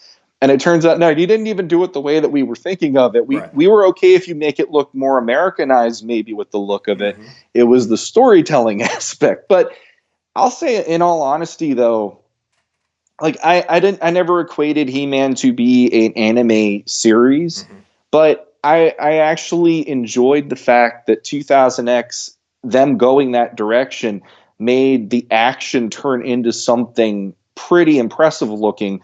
Considering Filmation, the action was more rotoscoping, and it was usually here's He-Man picking up something and throwing it, or here's He-Man punching the screen and this and that, But it's like here you get like the masters are like, yeah, you get boom, It's like that's it. You have those, and I'm not trying to dig on Filmation, but you had key moments you knew were going to be in most fight scenes, whereas 2000X, they had certain stock things they do. Like maybe they'd have a glance. Like I know they used the Tila having the glance over her shoulder and and all that. And they'd have like He-Man kind of looking over his shoulder sometimes. But for the most part, when you watch these fight scenes, they're new every episode. Yep. There wasn't a lot of reuse. So you're seeing some choreography that they weren't able to do in Filmation that makes it more exciting and kinetic as an actual sequence, and it makes you go like, this is why this needed to happen for this series, in my opinion. Oh, exactly, but that also drove the cost per episode up, and that's why we only get 26 episodes in a season as opposed to the 65 that Filmation was doing. Yep. Yeah. Which is exactly a trade-off, and we'll get it more into that when we do our first Filmation episode. But but yeah, anyone who calls Filmation cheap and lazy, tune in to I'll just a later episode, and we'll talk about that in depth. But the other thing too is with the beginning, like I said, when it was originally announced, it was an animated special. So it was actually these first 3 episodes were actually written by Dean Stefan. Yep. And I apologize because I think I keep saying that wrong. I keep wanting to say Stefan, which is how I pronounced it back in the day when I first started reading his name, and it's actually Stefan, if I remember correctly. Hope I'm getting that right. No disrespect, Ben, if I'm not. If anyone knows about last names being pronounced incorrectly, it's me. And me. we're the unpronounceable last name guys on some things. That's funny because I've never had a problem with yours because to me it's exactly how it's spelled. That's what people tell me when they can get it right off the first try. But I've had Skazarna, Yeah. Kavarna, Skizizi, Wabuji, and it's like the Shakoti episode. I I knew mean, you were when gonna I was say. growing up, I was like Shabuti, duh. It's like, yeah, that was pretty much me. Right. And well, that's exactly mine too. Like if you actually pronounce the letters that are there and don't pronounce any extra letters, that's my name. But everyone wants to Mm-hmm. throw extra letters in there. But anyways, so he wrote this first animated special, and he wrote it. Obviously, when you're writing, by that point they either had announced that it was going to be a series as well, or he wrote it hoping it would be one or the other. But basically, he wrote it so that it could be split up into two parts. So once it went to syndication, you could still show the origin movie, and just have it part one and then part two. So that was the script he wrote, and Mm-hmm. he handed it to Mattel. And as you notice, I said he handed in part one and part two. So Mattel comes back and goes, "Well, we talked to Cartoon Network, and they're going to run this on Cartoon Theater. So where's the rest of the script?" And he goes, "Well, what do you mean?" And there go. Well, it's Cartoon Theater. That's an hour and a half. That's movie length. So then he goes, "Well, I guess I gotta pad it." So he Mm-hmm. added part three and split it in, instead of adding before or after because he liked his beginnings end, right in the middle, he stuck a big fight scene. Yep. I'm sorry, the fight scene was there, but it was much quicker. It was like I said, less twirling, more action moving the story along. And rewatching it last night, honestly, when I saw it when it originally aired, I was so excited, I was so pumped, like it never slowed down for me the whole way through. Watching it last night, I zoned out during that fight because there's nothing going on. It's Mm-hmm. it's it and Posturing. it's the weakest part of it because it's not even moving the story along. No. I don't, and that's just me. Some people like just fight scenes. I like fight scenes with a purpose. Like somebody's gaining the upper hand. Somebody's they're getting closer to the edge of the cliff even. But that fight scene in there does nothing story wise. Really, it's the beginning is the masters confronting the evil warriors in the forest, which is great. And the ending when Evil Lyn, and you can kind of see where it was added because then the ending when like He-Man shows up, spoiler alert, He-Man shows up in the episode. uh, he also saves the day, spoiler alert. And Man. spoiler alert, He-Man is Prince Adam. um, Ah! so let's just get all Why do those you do spoilers out this of the to way. me? But so you can kind of see where it was padded because then once He-Man shows up and the evil warriors get like pinned down, and Evil Lyn calls the meteor shower down, like that's moving the story along. Yes. He-Man shows up, he saves them when they're about to get crushed, pins them down. Then he has to go help King Randor, and they're left to Mm-hmm. finish the battle. And that's when it starts picking up again because there's actually stuff happening instead of just Yeah. fighting for the sake of fighting. Yeah, I'd say in the fight scene, the only good part about that probably is just the fact if you're new to it or if you wanted to see the remake or the re-envisioning that 2000X is, you're at least getting to see characters that didn't get a lot of screen time in the Filmation show having that screen time. So like Mechanic is finally going up and doing some battle sequences and everything, and he's more of I wouldn't call him a spotlight character, but he's there in the mix compared to Filmation just kind of stuck to He-Man, Orko, Teela, Man at Arms as their safety guys, and then they'd throw in like a Cyclone, Roboto along the way, and they'd be a one-off episode most of the time. Whereas this, you're seeing here is a group of the heroic warriors going to battle against the evil warriors, and I like that to the extent of, hey, it's fun to see these characters that didn't really get a lot of the love previously, but yeah, like you can sense the padding. You can sense that the twirling is there not to piss you off. The twirling is there to just have something to do. And at first I thought maybe these and this is me digging, but like maybe this is the custom on Eternia. Maybe this is how they have these battles. The other part of me is like, this is ridiculous. Like, because it almost reminds me of like if you look at any movie where there's medieval dancing and the way that they have this structure to the dance, it almost has that feel to it when you're watching this. But then it's like, you know, they go through all the twirling. For instance, the Triclops Mechanic.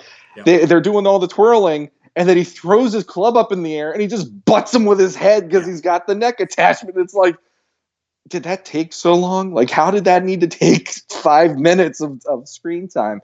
And the thing for me that is even worse, in my opinion, the first battle doesn't really annoy me as much as that damn flying fish.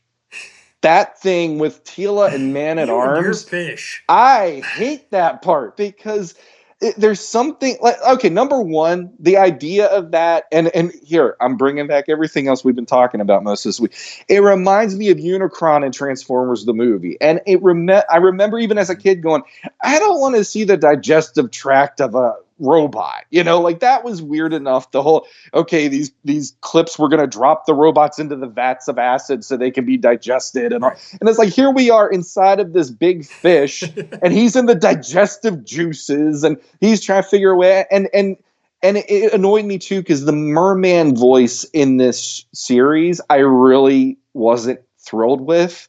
So it just drove me nuts to hear, oh, you need water after your meal and all. I'm like, I just didn't like hearing him talk either. And the whole sequence had all these things that just made me cringe through the whole thing. It's the Waspinator voice from Beast Wars, if you ever watched that. See, I never watched Beast Wars, but his voice I'd say the only two voices that didn't work for me on the series were Clawful and him. Yeah. And those were the two where if they just spoke any lines, I was like, just don't talk, just be there. I'm happy that you're at least visual, you know, and I can see you in the mix. But that thing drove me nuts because at least the fighting in the forest, there was like, okay, Manny Faces is there, Teal is there. You had a mix, and instead here's Man-at-Arms just trying to not get eaten by a fish. And I feel like out of all the guys who would be in that situation, Man-at-Arms should have been a little smarter than that. Right. I don't know. It reminded me more of the Legend of Zelda Ocarina of Time. So where you go into the fish when he's still in the young stage of the game. So okay, it worked for me. I don't mind the fish. I think he was a cool visual design. I like him better here than in another episode we'll get to with him in it. Well, that's because that was only 2 episodes later. I'm gonna be like angry at that episode when we get to it. But yeah, I will agree. It was nice to see all the masters, and it really this series is more of a team. It's more of a team effort. It's more of a military unit. They're the Avengers. Than the original, where it's just the original's more He-Man saving the day, and he needs some help. Yeah. And you see it even in this battle scene. Once you get back to the action, stuff starts happening again. Once He-Man shows up and saves them, he's got to go help Randor. So, and he doesn't come in. That's the other thing I liked is he comes in. And I know, guys, bear with us. We're working on this format. We jumped into kind of the middle of the whole movie. But we're not twirling, at least. But it works. But He-Man saves him, but he doesn't defeat the evil warriors. You know, in Filmation, he would have come in, he would have thrown them all over to the dark side or whatever. He would have beaten them and then moved on and saved Randor. All he does is buy the Masters some time.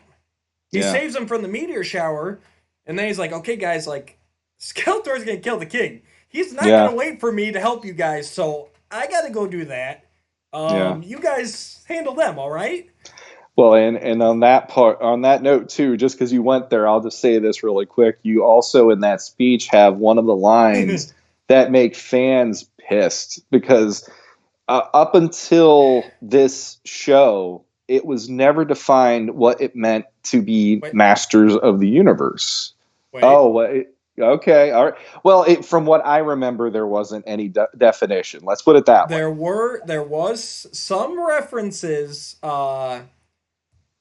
The in I want to say the mini comic Clash of Arms. Oh, yeah. There's I forgot about that. You're there's right. there's some references, and there's at least one of the golden books did refer to the good guys as the masters.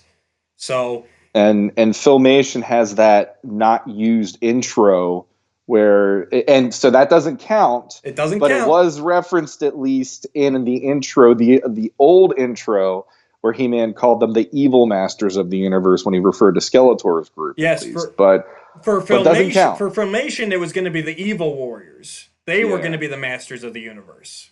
which made no sense to me, even more than the no sense of this in 2000 Right. X, for to be honest. But But yes, I yeah, will say it was not the mainstream. But go ahead. you have He-Man in one of the series' many speechifying moments, and that's another. To me, that's a downside of the show. There are speechifying moments Yep. that, to me, undercut. You could do a visual with it, maybe, or whatever. Where he says, "You're great warriors, masters of the universe, all." Yeah. And that would be the moment of a whole lot of Masters fans jaws dropping on the floor and calling BS on this, because they did not like that now the actual heroic warrior team would be referred to as the Masters of the Universe. So take that as you will, fans. And the thing is, it's a very I don't mind Masters of the Universe being defined. I don't even mind it being the good guys being the Masters of the Universe. I do like it how basically for the rest of the series they basically just call them the Masters. The Masters, I yeah. like that better than calling them you are the Masters of the Universe. Um, but that is a very forced line. It is Yep. it's not good writing. I'm sorry. Dean did a lot of great things in this opening, but that line I just have to believe that and I'm sure I might there's a good chance I'm wrong. This is not fact. This is my opinion. If you read his original draft, I can almost guarantee you that line was either not in there at all or not phrased like that. Well, Because that just screams to me something where Mattel came in and was like, well, we have to define Masters of the Universe. We have to define. Because Mattel during this time was very much. That's why we got an origin story, first off. They were very much about defining everything. They felt that, and they carried on into the classics on bios, unfortunately. Mattel modern era has been very much we have to define this, whereas our era was very much like let's just throw a bunch of stuff at the wall, see what sticks, and give the kids lots of creative room to figure it out themselves. yeah, This and line was that's very a much about explaining, so I have to believe that Mattel told them like, hey, you have to get this in here, we have to make the good guys the masters of the universe. yeah, and it's a product of the time it came out, because everything in the movies was now going to, we have to start an origin story for a superhero Right. in order for the people, the regular audience people, to jump into this, be on the ground floor with everybody else, and then we can tell other stories from there. So Right. like in the case of this, for me, it was fun to see, hey, here's an origin finally, because Filmation never gave us a true, here's how Adam gets the sword. It was just, here's the intro every episode. Right. He just shows up, I am Adam, Prince of Eternia. Fabulous superpowers were revealed to me the day I held aloft my magic sword, said by the power of Grayskull. It's like, that works in a syndicated approach, but in this way, where especially if you're having a movie, you might as well just go for it. Right. And to me, it was fun to at least go, okay, we have some references to the before. We have the heroic warriors, or Captain Randor in this case, and the other like Man at Arms and Ram Man, Stratos. They're a team already, so we have a cohesive group of these guys who are going up against forces of evil on Eternia. Right. And I really dug that, you could see, okay, there's a generational thing. So then when He-Man shows up and Adam's 16 becoming He-Man in this episode, then there is this sense of he's got these seasoned warriors to help him too. It's not just he's going to take the lead and it's all him and he's always going to have all the answers. I like that gives all the masters this kind of level playing ground of experience that they're at least starting off with. But again, there is some clunky storytelling, like you're saying, because one of the things, even about that sequence, that always kind of bothered me, and we're going to get into, I might as well just throw them out here really quick so that we can address it.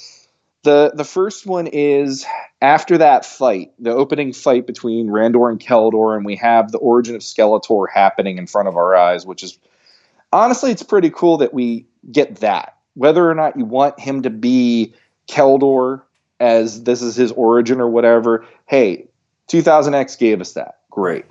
But you have, Randor tells the warriors, go after them and all this stuff, so that all of the other warriors leave after Keldor's wounded and the evil warriors are taking him to go get help. And he's left there to hear speechifying by the sorceress. Right. And that just kind of bugged me. I knew it was a way that they needed to tell the story kind of succinctly. Right. And they weren't able to go opening up bigger ideas or whatever. They're trying to give you hints. But the way it was done, it's like Sorceress is the person who just wants to tell these abstract things to these characters, and they just have to believe it based on faith. And It drives me crazy on this, because you have that and the whole, a hero will rise and you will know him. How will I know this hero? And it's like, okay. And then when you have the birthday party for Adam, which is actually like right after this anyway, so we're just progressing. We have Man-at-Arms pulling Adam aside during it because he gets a telepathic message from the sorceress saying to bring Adam to Grayskull. So he's like, Adam, we got to go to Grayskull. And Adam's like, it's another birthday surprise. Right. And that whole thing just makes me cringe, because I'm like, I know what they're going to do, but they're playing it up kind of silly with him being like, oh, it's all about me. It's a birthday surprise. Then when he gets to the castle, the sorceress is there telling him everything. Right. And Adam's just standing there going, right, I got to go now. And he walks out. It's like, I'd be the same freaking way. This crazy bird lady's telling me I'm going to become this magical hero. Mm-hmm.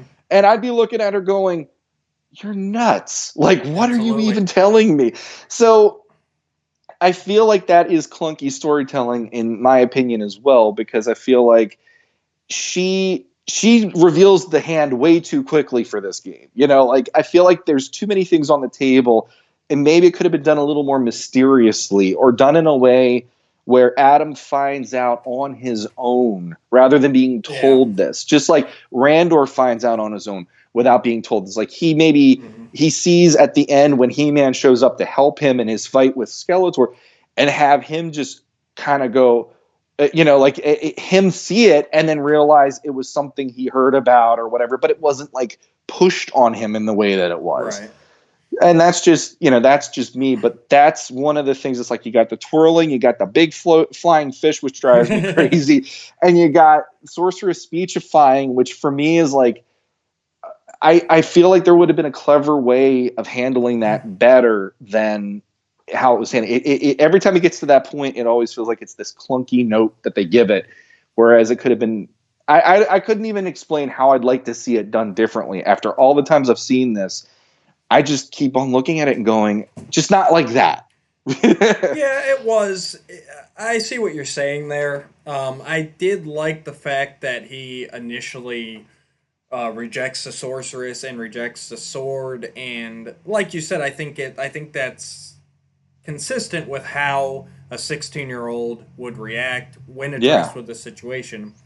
Yes, they played up Adam being carefree and quite a bit of a jerk, really. Mm-hmm. Self-absorbed. Very much. Yeah, basically, very self-absorbed. And I like that, too, because Filmation always had it, he's carefree. This version of it, he's a teenager. Right. They were instilling him with stuff that made it not that different for somebody my age to look at it and go, yeah, I would have been the same way. It's like, where's the girls? You know, I'm like, where are the girls? This is my party. I want the girls. Exactly. I'm not worried about this crazy bird lady telling me this stuff.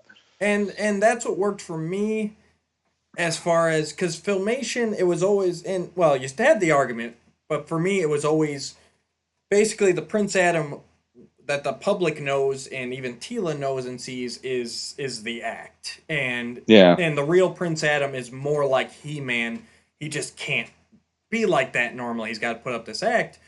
But to me, it's like, okay, it makes perfect sense that if you go back to before he had the power, like, that's actually how he would be. Mm-hmm. That he did grow up self-absorbed. He did grow up I mean, he's the prince in this era, and in this mythology, he's the first prince ever of Eternia.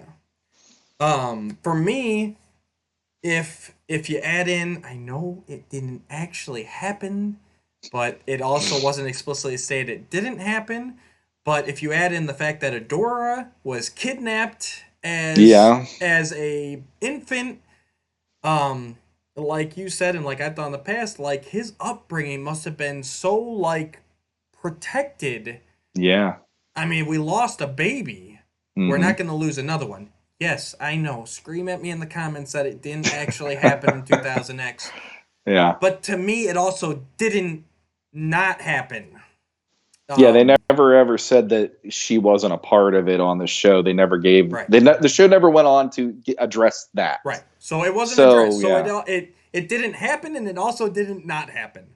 But yeah, so he must have had such a restricted upbringing, and also given so much slack, if you want to say, because especially the queen would have been like, you know, he's my baby, he's my only baby. You know, I had two babies, I only have one left. Damn it, Randor. Let him do what he wants. You know, stop pushing him. Stop, you know. So, and that also builds up, which I thought was showcased quite nicely, is Randor's frustrations with Adam. Yeah. You know, he can't find him when he needs him. And at this point, to me, this is all Adam. Like, this is Adam. This is how he is. And it works in the episodic nature, not the episodic nature, the chronological nature that 2000X did, because he does grow over the series. And this part of him does become the act. And so if you're watching the beginning and you're going, well, he's too whiny, he's too much of a jerk. Yes, that's the point. Keep watching. It gets to a point where you feel for him and you feel for what he has to do. And he realizes once they break down the mystic wall, and and that's right after this. He rejects the sword, he rejects the sorceress, he heads back, and he sees his home just in flames. Destruction everywhere. And from that point on, it's the growth of Adam. Yeah. Filmation's all about the family and relationships. 2000X is all about Adam growing and becoming the hero that Eternia needs. And so they plant the seeds and they follow up with it. That's true. And the thing is, He-Man is a character that to me is hard to pin down, because no matter what version you do, except for probably the mini comics, he's a magical construct built around Adam. And Adam is the heart and soul of that character. So in order for me, at least, to appreciate He-Man, I got to at least be there gunning for, you know, Adam. I want to have him win. I want to see him progress and grow and show that he has the qualities that come out, you know, bold and proud through He-Man in his actions. And like one of the movies that I thought did a really good job of making me care about the character underneath something else before he becomes the icon is Batman Begins. Like we're on hang on a second here. I just had a call come through and then it stopped. Batman Begins, Bruce Wayne, you're on the course for him to become Batman in that movie, and you actually care about that character becoming what we want him to become. And it's the same with Adam. Like Adam, they start you off with him. You're getting to see he's not the greatest idea of someone who should be the defender of Eternia. He even when the sorceress says to him, "You're going to become He-Man," and he's like, "And guess what? You've got the greatest warrior on Eternia, Man at Arms." And I love that he just passed the buck in that sequence. And it's like, in all reality, I've always questioned, how is it Randor never got the sword over Adam? Because Randor is the king. How is this the case? And in 2000X, it opens up the idea of, okay, Randor #1 already saw that time. Right. He's past the point of being a warrior, and he's become the king because him being in these battles I'm guessing it made the Eternians believe in him so much. And it was like Eisenhower, the way I look at it, where, you led us through this really dark period and we believed in you then. We're going to believe in you now you're going to now rule us because you displayed these things that made us feel, you were to be trusted. You were to be a leader for us or whatever. So in that way, he already has that credibility. He's got that status. And in 2000X, you also see he's wounded. His one knee is mechanical, probably due to being in the fights in the war. So, it's like Adam being the next choice makes sense because, like I said, the generational thing. You have Man at Arms probably being in his 40s and, mid 40s. You have Randor probably being, his, 30s to 40s, and he's already got a kid. It makes sense that the kid's going to be the one picking up the sword to help. Right. And the fact that Randor gets captured is another reason in this why Adam would get the sword, at least too. So there's a trifecta that is a believability, at least here. But the one thing I really wanted to say real quick after all of that is 2000X Randor is awesome. I love how they made 2000X Randor on so many levels. They make it where you can see the man that he hopes Adam will be through his actions. You also see his respect and loyalty to other factions later in the show. You also see his courage because he's going off to fight the evil warriors, and now they're different than how they were when he fought them last, but he's still going into battle with them. He's willing to defend his land, his castle, his kingdom. And it's like, it's hard for me to watch 2000X and go, Randor is kind of pointless in this. He really plays a pivotal good role in being a good example for his son to become a hero, but he's also a hero in his own right, which is great. Well, and you saw it. To me, basically, what it did is it's not necessarily a different Randor, but we get to see more of him because you got the glimpses of that in Filmation. Prince Adam No More. He talks about what he was like in his youth, and he gets right in there and he fights. So, but yes, he's a more well-balanced Randor, and he's for me, the reason he didn't get the sword, and we've talked about this before, is because he is a warrior. He is the military guy. He's the guy who, if he had gotten the power of Grayskull, I have no doubt that he would have changed into He-Man, and he would have never changed back. And he would have seen it. Go ahead. I'm sorry. He goes, this is it. This is the nuclear weapon. I can defeat everything. And he would have gone out, killed everybody that opposed him, and just ruled. And and there are other stories that we will get into that kind of deal with that kind of a future. DC Comics notably bring up the whole issue, and it's one I agree with. Is the old saying, absolute power corrupts absolutely. Agreed. Yep. Randor will do anything for his kingdom. Anything. And and that could be a detriment. If he's got too much power, and you kind of even see it in season 2 when he decides to get a council together again because he realizes, like, I can't keep making all these decisions on my own. I will say that I think the story is weakened by the fact that he's the first king of Eternia in a long time. I prefer the more the bloodline that this has been. Their royalty for generations. The lineage. Yeah. Hmm. I just think it goes for a better story. I think it opens up a whole nother can of worms because it seems like there'd be, and I know they hint at it a little bit, like there was a great unrest in there between the time Skeletor was imprisoned and by the time we join up with them. Hmm. But I don't feel like that, even with, and that's the other thing, the elders just kind of disappear.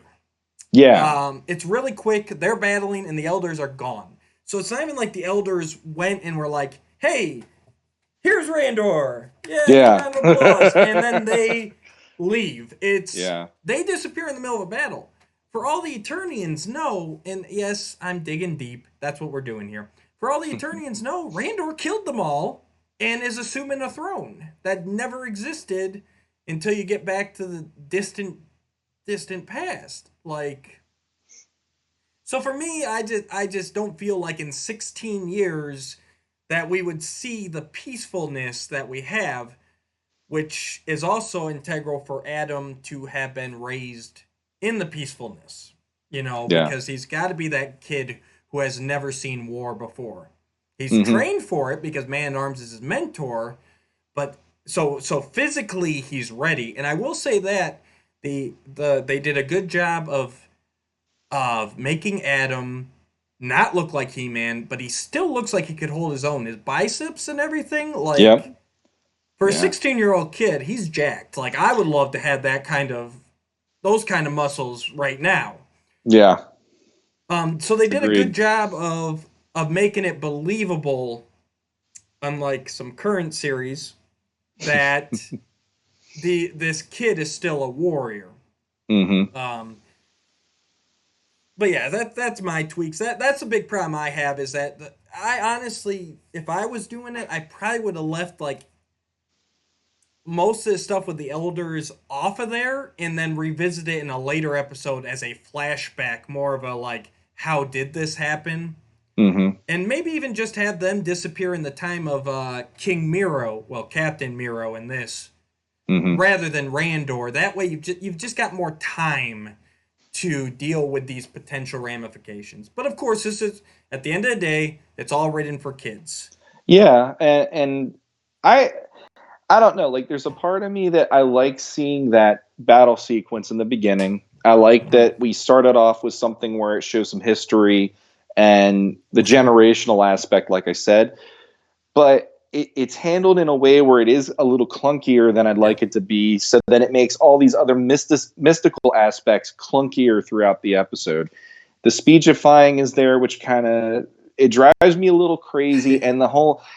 I always pictured, and maybe this is me with Filmation Oh, Sorceress. I always pictured Sorceress as somebody who yeah. would have been a little gentler in how she would have told Adam about this, and the way that it's like 2000X is where Yeah. the characters who were more a father figure or a motherly figure go to become, no, I'm not giving a crap about that old thing. I'm going to make me be urgent and make me be in Man at Arms case kind of a dick at Right. times. So, like Sorceress always had like an alienness to her in this Mm-hmm. series for me. She was colder. Yep. There's moments of warmth. Like Larry DiTilio brought out a lot of good warmth with her in his lessons episode that we'll touch Yes. at some point. But for other times, it's like she's looked at as more of this like mystical, cold woman, and that kind of makes me a little sad at times too, because for her to be addressing it to Adam, like, we need you to do this, there's a little, well, you attract more bees with honey, there's Absolutely. that idea of it to me, or more flies with honey, I should say. But like No, that stuff is a clunker in some ways. So she's definitely they played up the tragic hermit, side. Sorry. she's like a hermit almost in some ways. This version compared to Filmation too. Yeah, they played up the tragic side. This Mm-hmm. sorceress has been consumed with her duty to Grayskull, the loss of her daughter. Not Mm-hmm. not loss, but she can't raise her. She can't be with her. She can't be a part of her life. Yeah, this sorceress is much more hardened by everything that has happened in her duty than whereas the Filmation one she went the opposite way. She took that loss and she became more of a motherly figure to everybody. Mm-hmm. Like, okay, I can't directly be a part of Tila's life, but I can help these people and this people and protect the planet, you Mm-hmm. know. So yeah, I would have liked her a little softer, but I get why they went the way they did. Yeah. Mm-hmm. And for the monologue, well, not really monologue, but yeah, what you're saying with the sorceress, but she kind of acted like the narrator without hitting kids over the head with it, like, Yeah. speaking. But honestly, if I was gonna change it, that's probably what I would do. Is rather than, I want to clarify what I said earlier. I don't want that big opening battle. Like I thought the opening battle worked well. Seeing the final battle between Randor's forces and Keldor's forces and the acid and all that worked great. I that to me that shouldn't have been the moment that the elders vanished. And like you said, with the sorceress prophesying, um, Prophesizing, I I think think. sizing, yeah. That's the part like that. Honestly, if they'd even done the final battle, Randor's watching the forces being driven away, and then just cut to some narration Yeah. to kind of show the passage of time, and have the sorceress just straight up talking to the audience, like, years passed, the forces were locked away, and they even could have reached back to some filmation and done the Hall The of Hall of Living Mirrors. Pictures, Yeah. Yeah. Mm-hmm. and kind of shown like little snippet, kind of like they did, because I think in this episode you see like Man Arms and the Sorceress like making the Mystic Wall, right? You get it. Yeah. You get a Or little it's nod to later. that if I remember. I But they know they could, show it. I yeah, don't I can't remember what remember episode it is off the top of my head. if it's exactly this episode or not. But you could have done little snippets and like shown a snippet of like I said, the Eldor's like giving way to Randor and actually like setting him up rather than just like we're gone. Mm-hmm. Yeah. um, Yeah. so that part there probably would have been a smoother transition, is just to actually narrate to bridge through the 2 decades or so that passed between there. Because you also got to figure there's a period. Adam's 16, but Mm-hmm. with the Great Unrest and everything in there, you're probably looking closer to probably 20 years between the opening scene and the second scene. Mm-hmm. I'm just, I mean, there had to have been at least a few years in between there for the Great Unrest and everything. Yep. Um, but yeah, and then you get the Adam's birthday party. This is where we first see Manny Faces. This Mm-hmm. is the first time we saw Cringer. Cringer. Um, I can't remember if Orko's toy had been revealed or not, but it was just nice to. And this was the moment where it's like, oh, he's just there. He's just a part of the core. Mm-hmm. Um, One thing I will say about that is I wish that there had been less masters as part of the old generation, because I felt there were just too many old guys, or not that there were too many old guys on the team, but that they didn't like.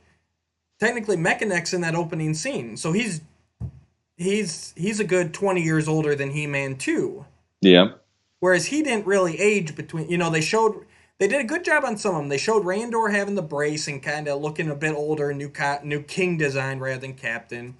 Man at Arms grew out the mustache, which Yeah. is their go-to now for young Man at Arms versus old. Mm-hmm. Um, Stratos, I can buy him as an older character because he's the leader of his people, and I would assume back then when he was fighting, he wasn't the leader, and that's a way you could show passage there. Mm-hmm. But like Mechaneck and Ram Man, like to me, they need to be a little bit closer to their prime. I mean, I guess you could say maybe they were in their teens when they were fighting there, but that still Mm-hmm. put them a good, like I said, 20 years older than the current generation. Mm-hmm. That's the only thing I wish that they either they'd made them younger or they'd shown them age more, because the mechanic that we join up with here watching Adam and Tila training is just as he feels just as old as that was fighting 20 years ago. So Yeah. Yeah. but I like it. I like there's little subtle nods. I always felt that this music here during Adam and Tila's jousting scene is very filmation. It feels like I can't remember which the track name, but it feels like a sped up version of one of the Filmation tracks. Mm-hmm. It gave me hopes for the music in the series, which is not on par with Filmation, but it was nice here. It's got a good atmosphere. It's not Mm-hmm. Filmation, but it's got a nice atmosphere. It's got its own feel. They you can tell they did their research because they got the little nods, like they got the hover discs from the '87 movie. Yeah, I thought that was fun. The nice little It touch. Yeah, it's nice. There's nice, fun little touches throughout that make you sit there and go, okay, they did their homework. Like Mm-hmm. they absolutely did some homework, and uh, everyone's personality in this opening is played to the extreme. Tila's the extreme, harping on Adam. Adam's Yeah. the extreme jerk. Man at Arms is the extreme mentor. But it's the beginning. It's there for a reason because we've only got 3 episodes cut into a movie to get you to know the basics of these characters. Yep. So yes, everyone's playing their extreme role. Mm-hmm. I will say I love the dark hemisphere on this Eternia a lot more than I do the light. The light, to me, just it was too earthly for me compared to other series.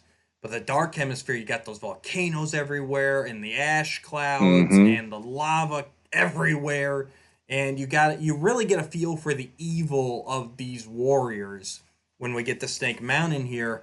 For all these guys to survive on this part of Yeah. the planet, like these have to be the most baddest group of guys ever. You know? And the nice thing about this version for me is they don't really make any of the bad guys turn into just bumbling fools. No. They definitely Well, make them well, have, well, okay, I'll give you that. I'll give you that. But they push the button. and the whole it took you 5 years to find the crystal and you couldn't even clean it off, and all that. That But line still killed. I cringed last night with it. It's just, ugh. yeah, and then just the whole he rubs it on Beast Man. Hey, Yeah, I don't know. I mean, the thing is, I like how on this one they really do try and make the villains into yeah, proper villains more than as comedy relief. And I know the reason Filmation did it was more they didn't want to scare the kids. Probably they wanted to have it.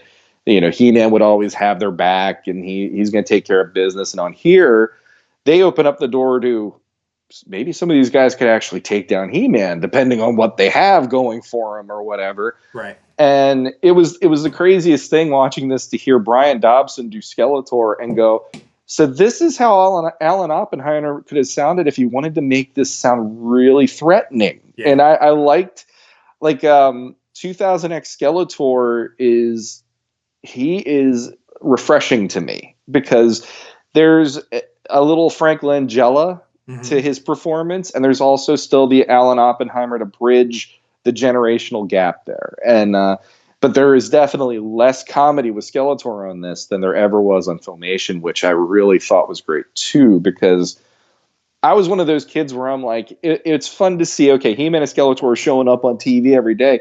But when you see how often there's a comedic moment with Skeletor at times, it's like, I don't need him to be comedic. He's supposed to be somebody that I'm scared to death of, and He-Man's going to take care of business. And on this, they really pushed him to be less cuddly, for No, lack of a exactly. term. They did. That's exactly what they did. They took that Skeletor voice and just dropped it into this range where it's still instantly like you play a clip of that and almost anyone's going, oh, that sounds like Skeletor, but Mm-hmm. he knew he couldn't replicate Oppenheimer, and he didn't try. And that's a Mm-hmm. nice thing. A lot of these characters, their voices are distinctly different, but you can tell once again that they did the research. They listened to some old episodes and they went, "Well, I can't do that, but I can get the spirit of it." Mm-hmm. And that was nice. I will say, let's go ahead, throw it out there. We're running a bit longer than I wanted to in runtime, but let's talk about the transformation sequence because I think that's probably one of the big things that's left to talk about. Yeah, yeah, that is. This transformation sequence, it is one of my least favorite. transformation sequences. It Ah. is it is it's too busy while also being underwhelming. I will say though, watching the beginning, I love this transformation sequence. My big problem with it is that this, specifically the transformation sequence in the beginning, became the every episode transformation sequence. And that's what bugs me the most, because this transformation sequence works very well as this is the first time Adam has ever transformed. He's having trouble with the sword. It drops down. Sorceress, it'll soon to be much lighter in the hands of He-Man. Mm-hmm. Him really just, the effort to get it even up to say by the power of Grayskull, you see all the power, the castle lighting up, just as big, like, this is what, because it's well into the second episode before we hit this transformation sequence. Mm-hmm. And all of it just builds, and he gets it up, and the power just flows out of Castle Grayskull. It's this big, life-changing, universal moment. Mm-hmm. And it works there. And that's the only time it worked for me. Because seeing Adam struggle to lift that sword up every episode for the next 23 after that, 24 after that. Well, no, he went and transformed in part 3. So 23 after that doesn't make sense. Because after that first time, the sword has its new form. It has the smaller Adam form, which I also really like, that the sword was able to adapt and go, well, he can't walk around with this big sword all the time. And it's a similar design, but it's different enough where it helps with the secret identity. Again, like with Adam being a different build than He-Man, it helps with the secret Mm-hmm. identity. And throughout the series, you see similar style swords. Rander's sword in the beginning was a similar style with even a jewel in the middle. It looks Eternian. It looks like a lot of people use swords that look like this. So that helps me too. Mm-hmm. But yeah, for me, seeing Adam struggle to lift his own size power sword every time, it killed it for me. And the cutaways, like every time we had to see Grayskull lighting up, like for me, it works the first time. It doesn't work every time. They should have had a simplified transformation, a regular transformation. It doesn't have to be straight filmation, Mm-hmm. but they should have done a simplified one for his everyday. And that's probably why I like the season 2 one better. I rank that higher overall because even though it's still got the drop, I don't know. It's different. It's a bit simpler. But go ahead, Sean. I don't mean to monopolize it here. Well, okay. The thing about, like, okay, one of the negative points that I had about the show from the get-go was the transformation sequence, which to me, even though I'm more of a mini comic guy over a lot of the other iterations since then, as I've gotten older, the transformation sequence is such a huge part of every day watching the show as a kid that it's essential to the story of He-Man at this point. No matter what I say, it's like, yes, but I need that transformation, because it was something when I was a kid. That was like you received your testosterone injection in your eyeballs every freaking day at 3:00. Right. Like, and the thing about it is, it was so elegant in the way it Yep. conveyed how powerful of a change that was. Right. The voice acting in it, even with John Irwin, that man is untouchable for me in a way of how you do that moment. And I mean, I've always said this anytime anybody asks me, but his version of "I have the power" is this primal cry of he's Yep. basically, it's like the whole, I'm drawing the line. You would think you have the power. I have the power. And it's like, you don't even question that He-Man has the power once John Irwin tells you that in that moment. And it gives me Exactly. chills every time I think of it, because it's such a kinetic moment that doesn't use a lot of wasted animation to show here's how Adam becomes He-Man, and this is it's a chorus of everything. It's the animation, it's the posing, Yep. it's the actual like the background with Grayskull being the centerpiece backdrop behind him, showing this is where he's drawing his power from, but it doesn't need to have any more than that. Right. And you have the effects that they used and the theme song. Yep. All of that in chorus, boom. You have something that is so true blue Masters of the Universe. And to even go back and try to remake something like that or revise it, you're never going to hit lightning in a bottle like that, you know? And when I watched 2000X, that was one of the main things I was excited to see, because I'm like, okay, how are they going to pull that off? That Right. literally, that and the theme were the two that mattered to me, and both of them didn't hit. So that's kind of why I walked away, you know, Exactly. in a sense. I had it so keyed up, it needed to be something close to what I remembered, and I'm like, maybe they'll do it this way or that way because of the animation getting different in cartoons in general. Yeah. And instead, like I'm okay with him doing the swinging part still. And I know you're not, but it's like the swinging part for me had this element of like it's almost like he's getting ready to go into battle. It's almost like, you know, he's getting ready, he's pumping himself up with that swing in a sense, you know. Okay, real quick. If he done a swing, okay. But to me, all I saw, and I know they cut it slightly different, but all I saw was, because they used the exact same animation, all I saw was from when he dropped it, you know, he takes it out of the case, which that case was a badass animation. Yes. Yeah. Great design. He takes it out of the case and he drops it, and then he swings. So if they had even gone and like animated it like one-handed, where he's like whips it out and swings it around like that or something, like I'm cool with that. Well, though, like that go ahead. transformation is almost its own separate thing to me, because Right. that one did do something different than the other one. The other ones, it is, you know, he pulls it out and he whips it around a little bit more than that one, where it's like, okay, it's on the ground and he has to use momentum to get it in the air. Yeah. But I think I don't mind that. And to be honest, Cam Clark, he's not John Irwin. No. But I really liked his delivery of "by the power of Grayskull." There's like this hopefulness to that. There's this energy and youthfulness that wasn't there in John Irwin saying it, because John Irwin was very much, he had a certain register, and Adam had a higher register a little bit more, but you could just tell, no, this is John Irwin. Cam Clark doing his voice, and then that working. But then when the actual like blast happens, in Filmation, that blast is so instantaneous, but it's like you don't need any more. That's it. Boom. He's He-Man. And then you have the "I have the power" with that moment. And in this one now, it's like, okay, you have the camera going all around with how that whole moment goes. And you have him still with the sword in the air doing "I have the power," which for a lot of people was odd. Sure. And the one part that I liked, and I still don't like how he says "I have the power." The only time I ever heard Cam Clark say "I have the power" on the show is when he's not playing He-Man. We'll get into that on that episode when we get to it.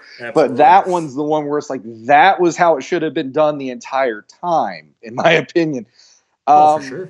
But I kept on listening to his version of "I have the power." I'm like, where have I heard this? And then I'm like, holy crap, that's the ring announcer in Vegas that always does all the boxing matches. He's doing that almost verbatim.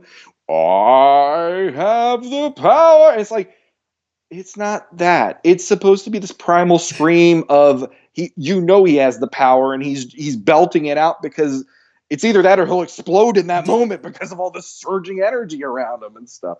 I agree with you. Do you know what he's actually, have you ever, I think it was an interview with Cam Clark directly. Do you know what he was actually told to do with that "I have the power"? Do you know what he's really trying to do there? My guess, I don't know really, but my guess is it's showing Adam becoming a man. Well, yeah, so but other than that, I go for it. Tell me. He's actually, if you, the theme music at that point, it's that you know. Yep. And he was told for the "I have the power" to go in that tune. Oh, they suck. Like they were trying to go watch it again with that knowledge, because that's what he's trying to I do. That I have the power. Oh, I don't like that more now that you said that, and I can see it, and it bugs me more. Like, That was the instructions for him, was to ah, try, like, that was the I have the power tune, and they wanted him to like kind of match it up with that. That's that's what, like, that. not That's sing like it, but almost like so it built with the music. That's why that. it's That. drawn out Oh, like that.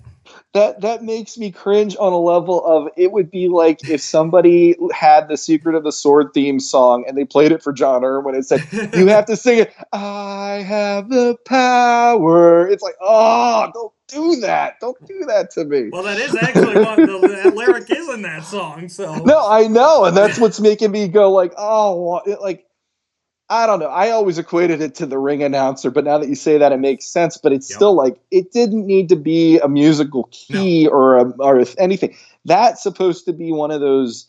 It's bellowing out something because it's just this primal, essential thing that's happening, exactly, and that to me is so key in the Masters line. It's just that's how it is. But yeah, the and I one thing think. I do. Oh, Oh, go ahead. I thought you were done.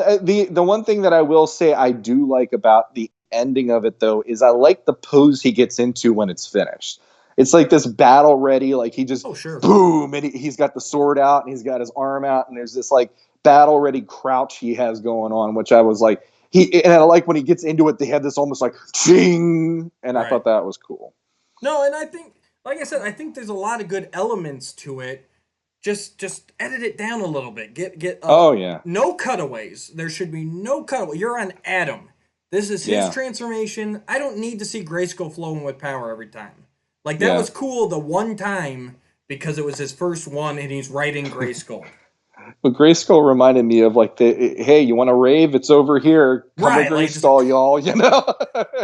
It's like disco crazy lights going out of Grayskull, and that's the other thing too. It's like exactly.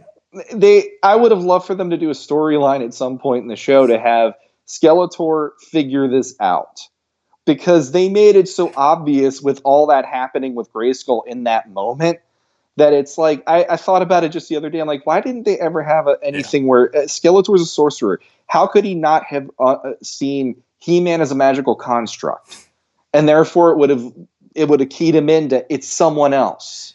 You And know, who is this? And they even go there in the season 1 or season 2 opener, and that bothers me that they never got to address that. The Skeletor might have figured out there's something up with this, and we'll get yeah, to that at some point too. we will.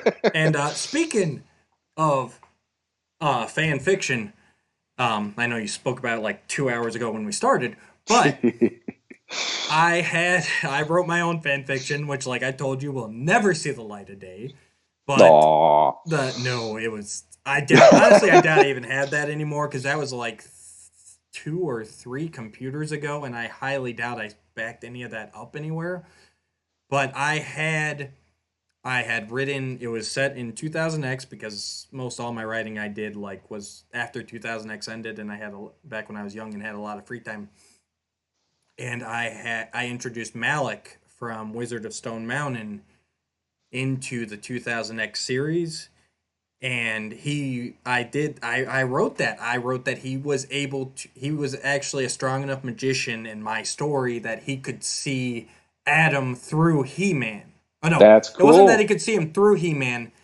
It's he could tell He-Man was the magic, and he could read the magic off of Adam's sword. That's how I had him put together.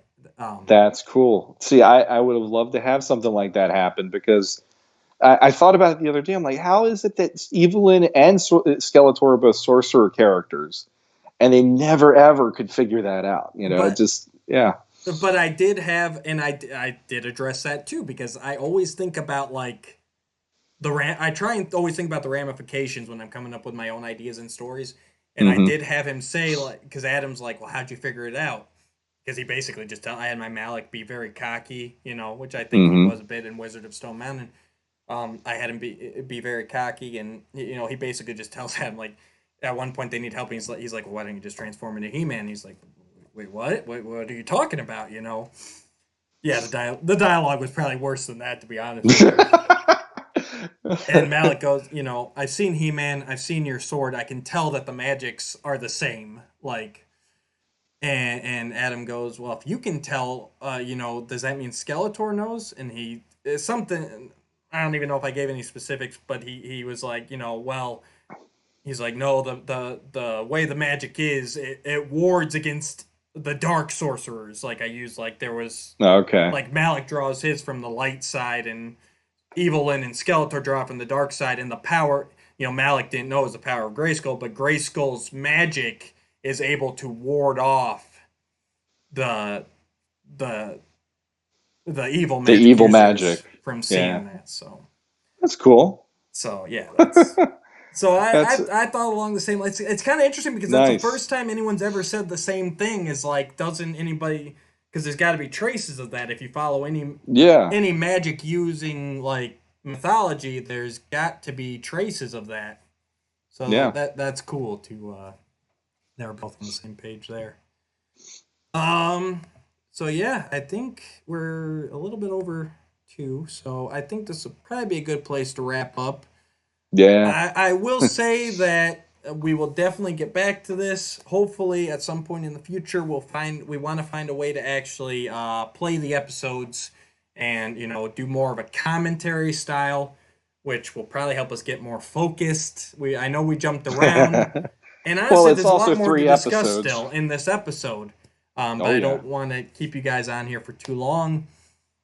So this is definitely an episodes that we'll revisit in the future. Um, Sean, any closing thoughts on this one? Um, I like that there is an origin in this. That's pretty much it. I mean, I like that we get to see the beginnings of all this stuff, and I like that it sets the ball rolling for the rest of the series. It has its clunker moments. There's no way around that. But hey, not everything's perfect the first try. That's all there is to it. So, and the show gets better as it goes. But yeah, kudos to Dean Stefan, a guy who was not a fan, to Absolutely. create something that it's still impactful. Even here we are going on 20 years later. So Yeah, it works. I'll say same thing. It's a serviceable origin. Um, it's it works. It works for this series. It sets the tone for what's to come. It gives you a starting point to grow from, and it does grow. If you haven't seen it in a while, check it out. If you've never Yeah. seen it, definitely check it out. We'll all agree sword transformation sequences, simpler is better. Yeah. And yeah, so I highly recommend this. It is a great start to the 2000X series. Check it out. Go ahead, I'll say right now, please hit the button, like, subscribe, check us out on Facebook. We have a Legends of Grayskull fan page. Let us know, drop us a line, drop some comments down below. Let us know what you like, what you disliked. Tell me all the times I got facts wrong, because I know I did. And I don't mind being corrected. We strive our best to get everything 100% right, but sometimes these memories just don't hold up like we think they do. Check out Sean Scavarna. Go ahead. Do you have an My artist page? Yeah, my art page is October Sun Art. The artistic geekdom of Sean Scavarna, which now I really got to pare that down. That's a hell of a lot of words to throw in there. It's like we were talking about the transformation sequence. And what do I have to go to do? Throw a huge title out there. It's like, let's Yep. just streamline it to Filmation. Just say Sean Scavarna does art. Boom, done, or whatever. But anyway, yeah, October Sun Art. That's my art page if you want to check out random scribblings I've done lately. So He's done a lot of good pieces. Check out his just did 2000X Stinkor. I'm sure I'll get that up on the Facebook group, and I'm sure you probably have it up on your page. yeah. Check us out. Drop us a line. Let us know what you liked, what you disliked. Let us know if there's an episode or a book or something that you want us to discuss. Yeah. We'll be jumping around to our stuff, but we definitely like to hear feedback. And if we see a lot of people asking for something, or maybe you'll just trigger a memory. Because right now it's basically it. I don't know about you, Sean, but I'm just going off my memory. Just like the first stories that pop into my head that aren't like the big stuff, that's what I'm going with right now. Mm-hmm. Go ahead and check us out. We're going to have, so like I said at the beginning of the show, it'll make more sense once we actually have episodes up on our YouTube page. But so every week we're going to do a show and a book.